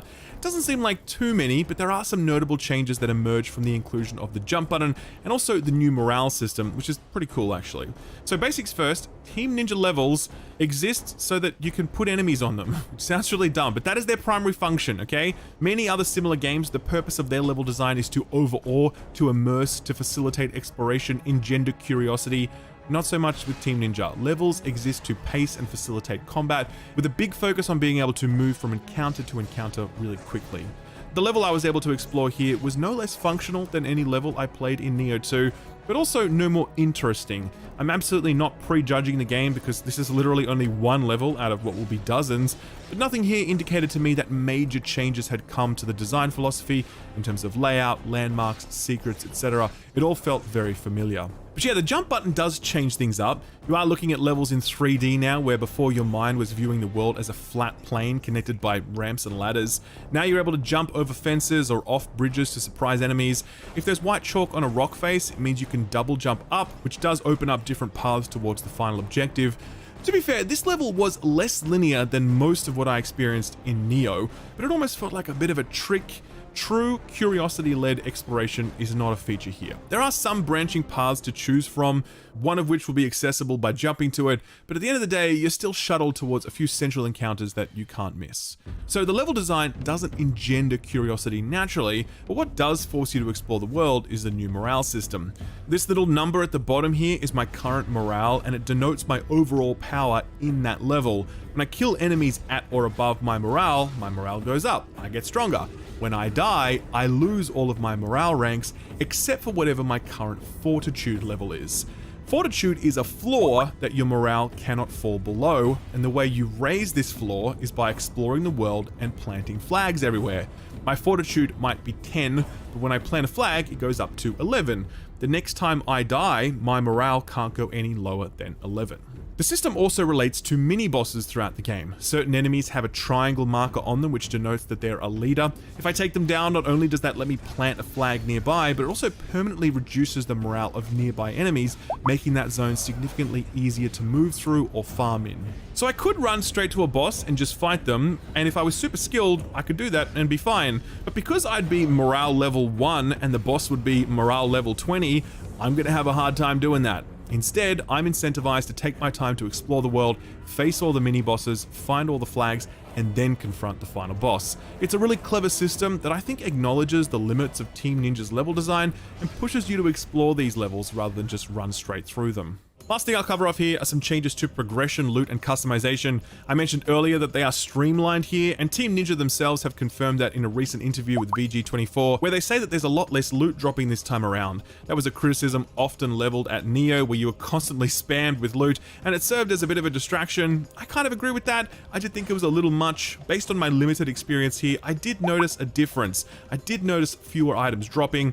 I did fully upgrade all of my slots during this demo, but like I said, I spent about 4 hours with it as I was replaying it in different ways, where you should be able to get through most of this inside of 90 minutes depending on your skill level. So yeah, fewer items is nice, but there's still the same stats, rarities, and modifiers going on, so you'll be able to finesse a build that is uniquely yours. That finesse is also going to happen with your spells and summons. There's a lot of spells here, at least 30 in this demo alone, all aligned to different schools like fire, ice, earth, poison, lightning, and swamp. That's pretty cool, that one. By the end of the demo, I landed on a spell config that included one that buffed my defense, another one that restored life on hit, another that cast fire in front of me, and another that would just set my blade on fire for bonus damage. That was one config of potentially hundreds, all of which rely on the core stats and equipment modifiers you have active. The spell system also has an interesting interaction with the morale system in that certain spells are only castable when you reach a certain morale level. So you can't walk into a level and immediately start spamming these super strong spells. You have to earn the right to do that, either by killing a lot of enemies without dying, or by clearing the map and planting flags to raise that base fortitude floor.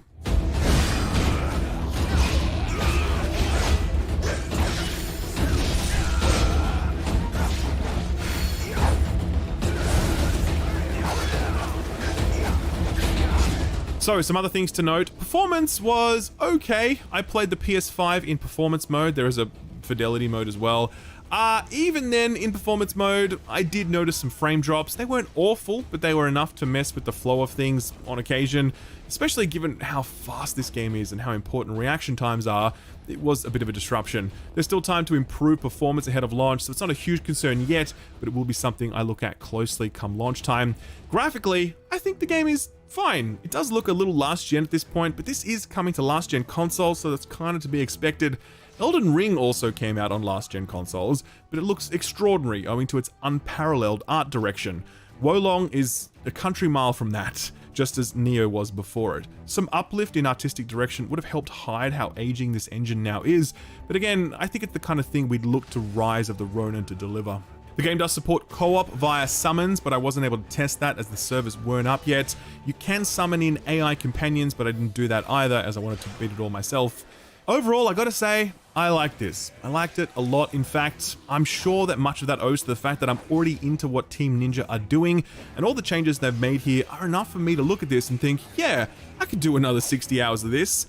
It is very similar to Neo in many aspects, and you could cheekily call this Neo 3, which I might do in the title of this video, I don't know. But the interventions in the core game systems have resulted in a notably leaner, more focused, faster, and more relentless experience than what Neo was serving up. I'm sure some people will miss some of that complexity, particularly weapon skill trees and the Yokaimon transformations and counters, but in their place we get a new spirit system, new spells, the jump button, the morale system, and a whole new setting allowing us to explore a mythology that is way less explored than that of Japanese mythology. So yeah, I'm sold on this, personally. I think this is a pretty known entity, and if you know what this is, and you know you like it, then this is probably a pretty safe purchase. Similarly, if you're not familiar with this stuff, and anything I've spoken about has piqued your interest, then I really recommend checking out Neo 2. You don't have to wait months for it, it's discounted, and it comes with a bunch of DLC now, and it will show you a very different vision of what combat can be like in a Souls-like context. And that's that. Video is over. If you liked it, please drop it a like, subscribe, etc. Thank you for watching, and thank you to this video's sponsor, SteelSeries. Last time we did a new SteelSeries product launch on the channel, which was for the Arc. Every healthy relationship requires a high degree of mutual tolerance and a lot of forgiveness. These two aren't doomed to have an unhealthy relationship or doomed to have a failed relationship. What it was is when they originally met, those versions of them were never going to work. They're obviously both the same person, but the more mature version of the same person. So even though they had those memories erased, some of the changes that had been made are still there. Neither of them exist to fix the other. Relationships are hard, but love is a choice. It's not just going to be a non-stop flow of positivity. When you're hurting, you just want it to be over. You consciously or subconsciously cast the other person as the villain. It's a package deal, and I'm going to take it all. And that's unconditional love. And when people feel unconditionally loved, when they feel like they can be themselves, they're actually more likely to grow and change. I love that acceptance. It's so good.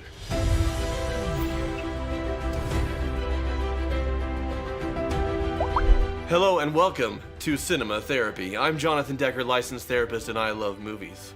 I'm Alan Seawright, professional filmmaker, and I need therapy. Today we are doing a movie couples therapy episode. I love these. It's so much fun to learn how I'm better than all these movie couples. That is the takeaway. So we're going to be looking at Eternal Sunshine of the Spotless Mind. I love this movie. This, by the way, was a Kickstarter producer episode. Yes. You remember the Kickstarter that we did? Yes, for the film that we did. For the film that we did, called Moonstruck. You can find out more about it on the Telekinesis Entertainment YouTube channel. But anyway, we did a Kickstarter to make a short film. One of the people donated enough money that they got to produce an episode, and they wanted to do an episode about this movie, Eternal Sunshine of the Spotless Mind. I did all of that in one breath. How impressed were you? Wow. And then you just kept going just to squeeze every last drop out of it. So for those who haven't, wow, it's a Dementor death rattle there. So for those who haven't seen the film, what is the short synopsis? Jim Carrey has been in a relationship with Kate Winslet. They have character names, presumably. Joel and Clementine. Joel and Clementine. So no jokes about my name. It went bad, and so they went to a place to get their memories removed. My name is Joel Barish, and I'm here to erase Clementine Krasinski. Well, she started it. She did start it. And as his memories are being deleted, Joel confronts his past and maybe realizes that he doesn't want it erased after all. Yeah, because it's a very specific process of removing very specific memories, specifically lots of specificity. That's a lot of specificity. It's a very specific process of removing very specific memories. She wants to have all memory of him deleted. Gone. Definitely worth my time and consideration. Deleted! Because of the pain associated with the relationship. Yes. And then he's kind of like, well, if she's doing it, I'm going to do it. I'm going to remove her from my brain. Right. But first, we're going to take a look at just their relationships. Let's dive in. Why do I fall in love with every woman I see who shows me the least bit of attention? Why do you fall in love with every woman you see who shows you the least bit of attention, Jonathan? I was gonna say I didn't pick that clip. Little behind the scenes magic. You threw this in to troll me I on threw my it in to pass? troll you. Wow. For movie couples therapy, villain therapy, and psychology of a hero, Jonathan picks the movie clips and I pull them and then we watch them and talk about them. I just threw this one in here to troll Jono because he used to fall in love with every girl who showed him the slightest bit of attention. Can I have your number? Could I have it? I was in love with the idea of love. In my case, I had very happily married parents, and I very, very much wanted. I was the only person who was actively looking for a wife in kindergarten. Not that I was going to marry her, but I wanted to like. You wanted to meet her. I wanted to meet her and like lock it down. Yeah, like, yeah. okay, I got dibs on you. You got dibs on me. Hey, listen. 20 years, we're good. You find Beyonce at 6 years old, you got to lock that down. Yeah. Got to put a ring on it.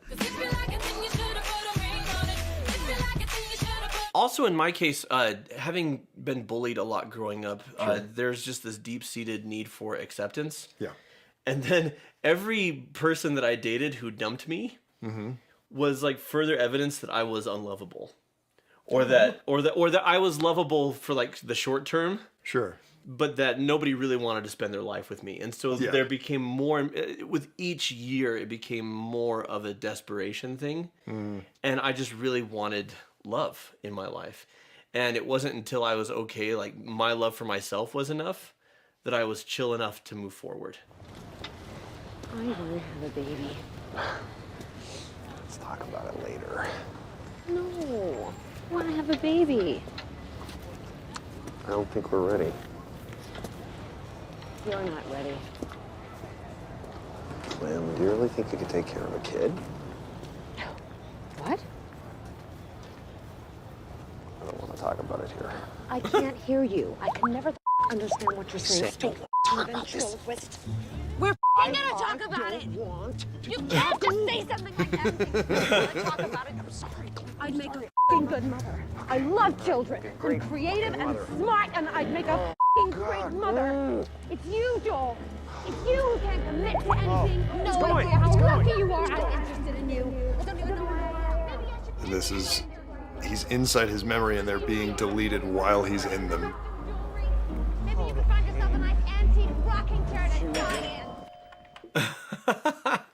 And the filmmaking is brilliant. Every time he's in a memory that's getting deleted, a lot of it is subtle and some of it is not very subtle, but you know, things are disappearing, signs are going blank. He grabs a pole that disappears out of his hand. Yeah.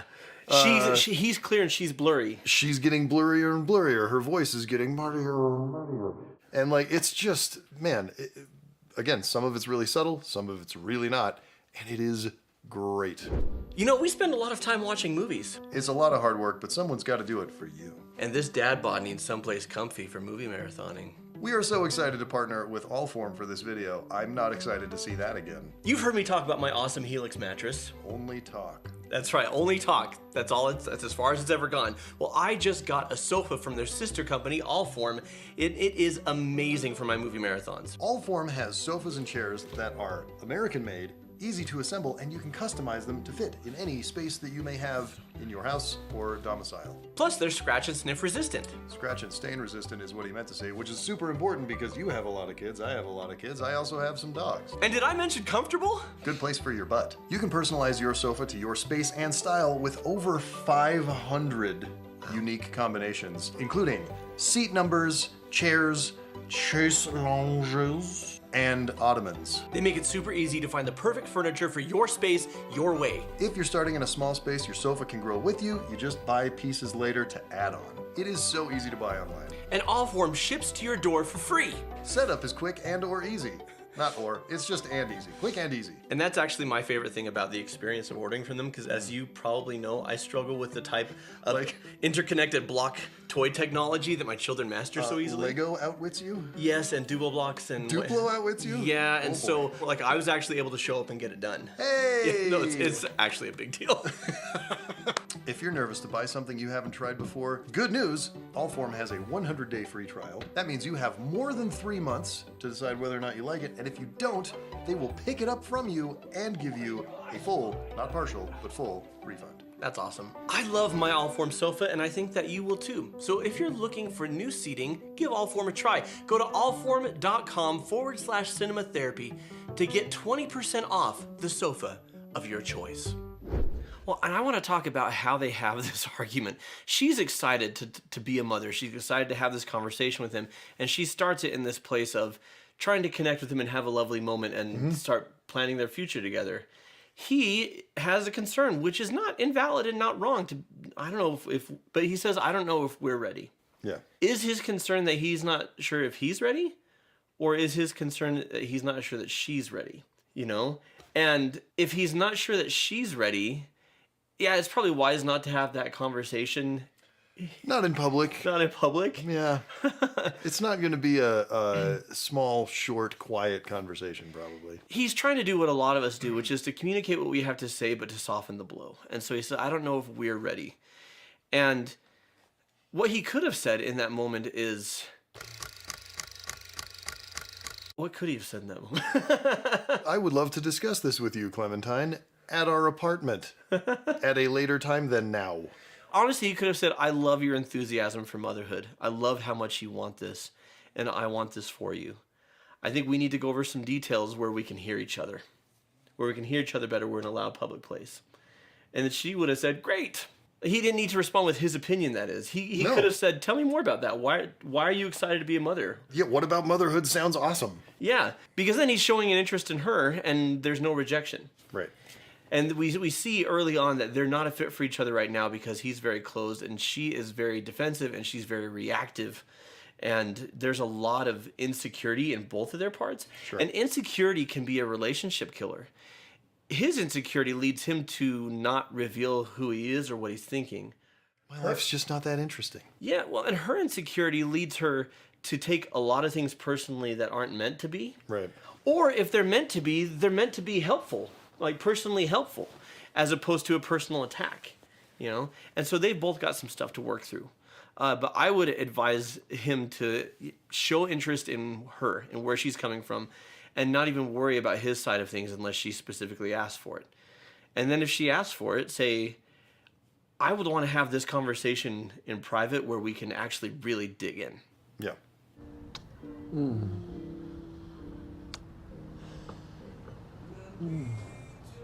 Don't tell me things, Joel. I'm an open book. I tell you everything. Every damn embarrassing thing.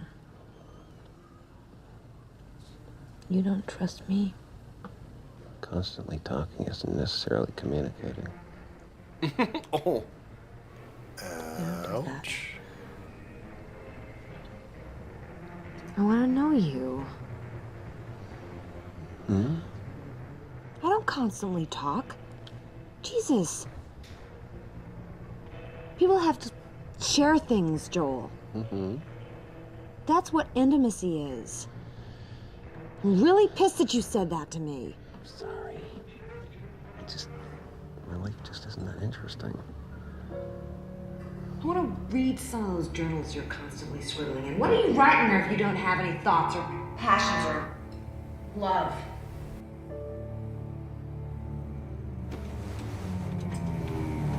How do you achieve the effect of it's daytime in that bedroom and now it's nighttime with a light shining on it? That looks like, you know, this is all kind of... Mm-hmm. The easiest way to do it is just a color temperature change on the light. Also, it started with the whole room being lit up, and then it pushes in on him, and then it comes back out wider, and it feels like it's nighttime. The light is cooler, so it feels like moonlight, and it's a little spot. Yeah. So it's falling off into darkness all the way around, whereas before there was just light shining in and ambient light lifting everything up, and it feels like daytime, and it's warm and nice and cozy. But it's not. It's all artificial. It's all artificial. All of that was inside a small set. Yeah. In a stage which is just a concrete warehouse. That's so cool. Movie magic. That's so cool. I ruined it for you. Well, but this movie was not made for a lot of money. No, it's pretty cheap. And it's all just super creative, and a lot of times indie films are a delight for that very reason. If you want to tell a story in an interesting way, you have to get creative and just figure out how to do it. Something that's key in this scene as far as couples therapy is making allowances for individual differences. Because right now, there is the implication on both their parts that you should be more like me. Right. She's saying to him, you should talk more, you should share more, this is what people do. And he says, my life isn't very interesting, but he also says constantly talking is not the same thing as communicating. Yeah, you talk too much. And you talk too much isn't an objective measure. No. She talks too much for him because he doesn't know what to say in response. It makes him uncomfortable. What would happen if in this relationship they appreciated what each brings to the table for one another and what they get from one another, while recognizing, I've heard it said, and I believe this is 100% true, you will never get all of your needs met by one single person. Right. Now, for some people, the response to that is polyamory. For others, it's I have a monogamous romantic relationship, but there are interpersonal needs that I get met elsewhere. I have my D&D table. I have my movie wife. Movie spouse. I have my movie spouse. It may be that if she wants to be in a relationship with Joel, and if it's worth it to be in a relationship with Joel for all the things he brings to the table, that maybe she has other friends or family members or people that she chats a lot with. Sure, yeah. He enjoys her and he enjoys her conversation, but he also enjoys solitude with his thoughts.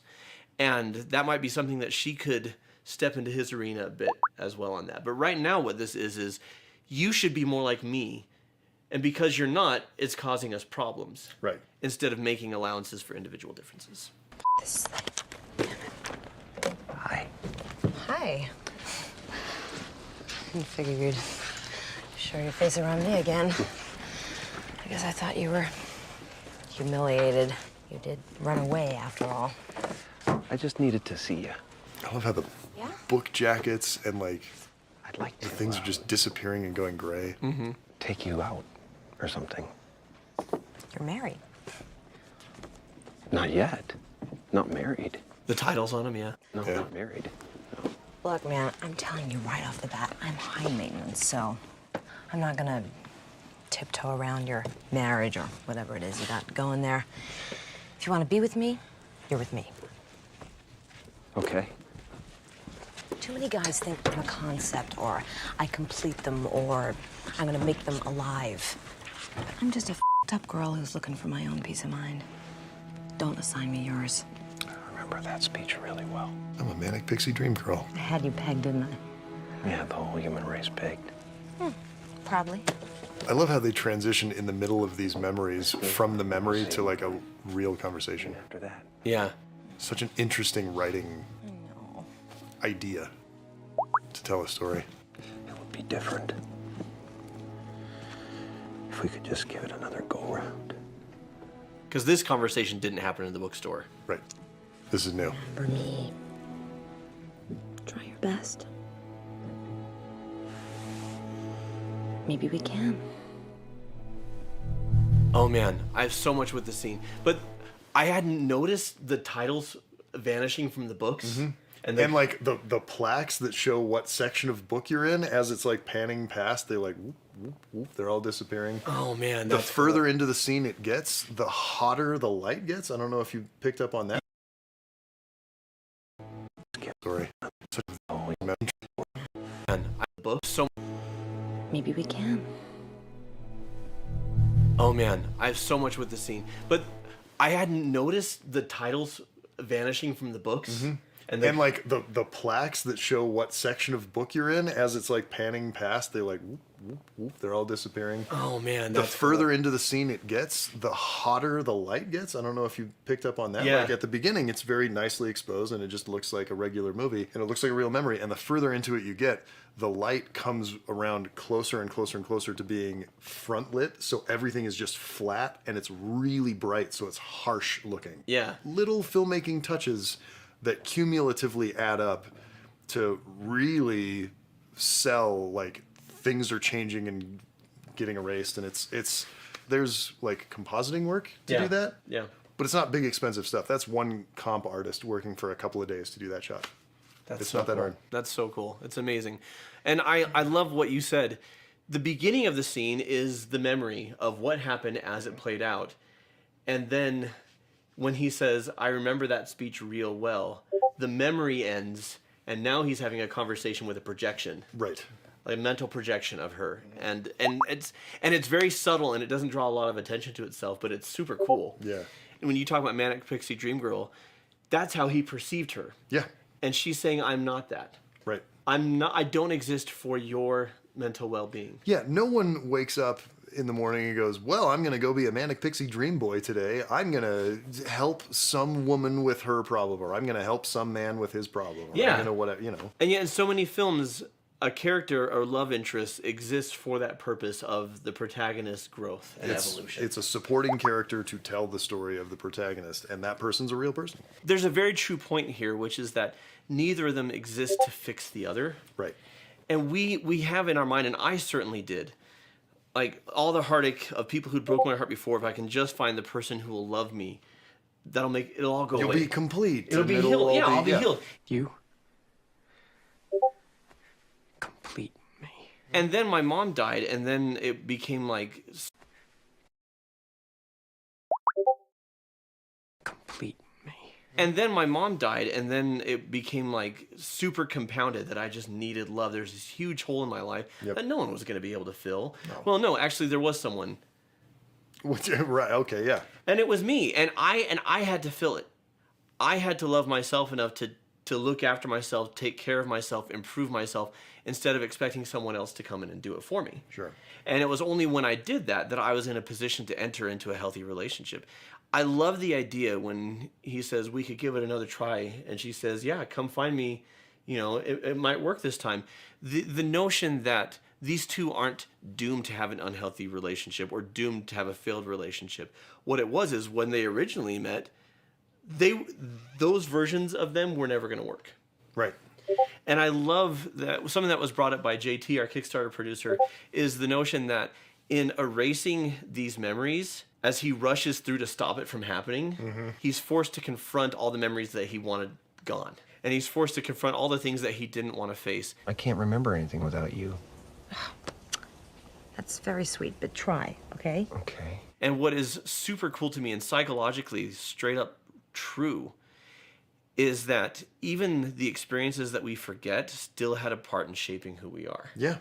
You know, something that happened to you in 3rd grade that you cannot recall still had a hand in this and arriving in how you are. When they find each other and the memories are gone, the growth is still there. Right. She's more stable, she's less reactive, and he's more engaged. Open and willing to engage, yeah. And the people that we meet influence and change us, and I think that's just a super cool idea. Yep. This is weird. To all patients of Dr. Howard Mearswack. So they started dating again. We've met, but you don't remember me. They've forgotten the first time. Hired to have part of your memory erased. I've since decided that this is a Well, literally within like 2 days of getting their memories erased, they re-met up and kind of fell in love again a little bit. But this is her tape about Joel before she got her memory erased. Erase Joel Barish? What is this? I don't know. He's boring. Is that enough reason to erase someone? Is that enough reason to erase someone? He's boring. And how I am now, and it's like he changed me. I feel like I'm always pissy now. I don't like myself when I'm with him. I don't like myself anymore. I can't stand to even look at him. That pathetic, wimpy, apologetic smile, that sort of wounded puppy shit he does, you know. What are you doing? He's not doing anything. The bloom is certainly f***ing off the rose at this point. Are you screwing with me? No! You are screwing with me. Joel, I'm not. You clearly are. Look, okay, let's just take a minute and... So he has grown as a person, even though he doesn't remember it, but he hasn't grown that much. To be fair, that would be hurtful. Oh, that would be confusing. Horrible. But he's still, his reaction is, I don't want to talk about it. We all have hard things that we think about the people that we love. Sure. It's inevitable as we work with people, as we build a life together, as we spend time with them. It's not just going to be a nonstop flow of positivity. Right. And we need to be careful and recognize that oftentimes it has more to do with us and the things we're reactive to or sensitive to or intolerant of than any inherent flaw in them. And that's not to say we take ownership or blame for their behavior. The things that we love about people, they're just the flip side of the coin of the things that drive us crazy. sometimes they're the same thing. This one, just separated by as little as a couple of hours. Yeah, very true. Very, very true. Joel, I really like you. I hate that I said mean things about you. Let me turn this off, okay? He's listening to his tape of her. It's only fair. Where's the real Clementine? I mean, the whole thing with the hair. It's all bullshit. I really like your hair. It's sort of pathetic. I really like your hair. Thank you. The world's a goddamn mess. This is like your ball change your hair color. I mean, you want a drink or something? Do you have any whiskey? I don't think her sex is motivated. I saw it clearly the last night we were together. It wasn't sexy. It was just sad. Hey, sorry, I thought there was more. The only way Clem thinks. People that came to erase his memory drank all of his whiskey. I didn't catch the detail, but they did. Yeah, they did. Possibility of getting f***ing pregnant. I think she's so desperate and insecure that she'll sooner or later go around and f*** everybody. I don't do that. I wouldn't think that about you. Because I don't. I know. Because it really hurts me that you said that, because I don't do that. I'm so sorry. I'm sorry about all this. I'm gonna go. I'm a little confused. I don't really think I can be here. So the thing that strikes me, and this is the fictional narrative device, right, of having your memory erased, and how terrifying it would be to listen to these tapes about yourself, or to have someone else listen to a tape you made talking about them. And I love how he's like, I don't think that about you, and she says thank you, but here's the thing, she's changed. Even though she doesn't remember, she's changed because she was incredibly defensive earlier on in the film, in a reactive, volatile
way. Yeah. And now he says, I'm going to go turn this off. And she says, it's only fair. And that she wants to hear it. And she doesn't want to hear it to say, oh, now I know what you really think of me. She really wants to know. And of course, it's a lot for her to handle. I love the ending of this film, so we're going to spoil it because whatever. It's been out for 20 years. Just watch the movie. I'm lost to spend that much time with someone only to find out that she's a stranger. I just love that line. How can you spend that much time with someone and find out they're a stranger? Wait. Because you weren't putting in the work, Joel. What? I don't know. What Just do wait. you want, Joel? Just wait. I don't know. I want you to wait for just a while.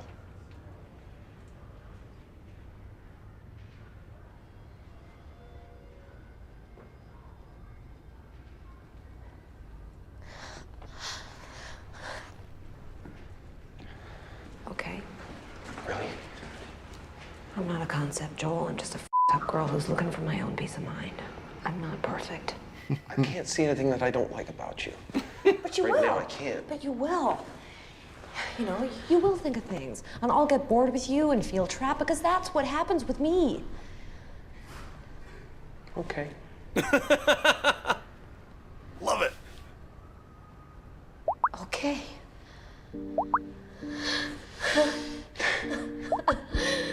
Okay. I love that acceptance. So good. I have much more hope for their relationship at this point in the film than earlier. They're obviously both the same person, but the more mature version of the same person. So even though they had those memories erased, some of the changes that had been made are still there. Yeah. Right? This moment that Joel would not have said before, where she lays out all the problems, and this is very much her, right? She's very verbal about all the things, and he has one word. It's like, okay. It's really beautiful. Okay. It's great character writing, and it's just a beautiful moment. He says it's so hard to spend that much time with somebody and realize that they're still a stranger. Yeah.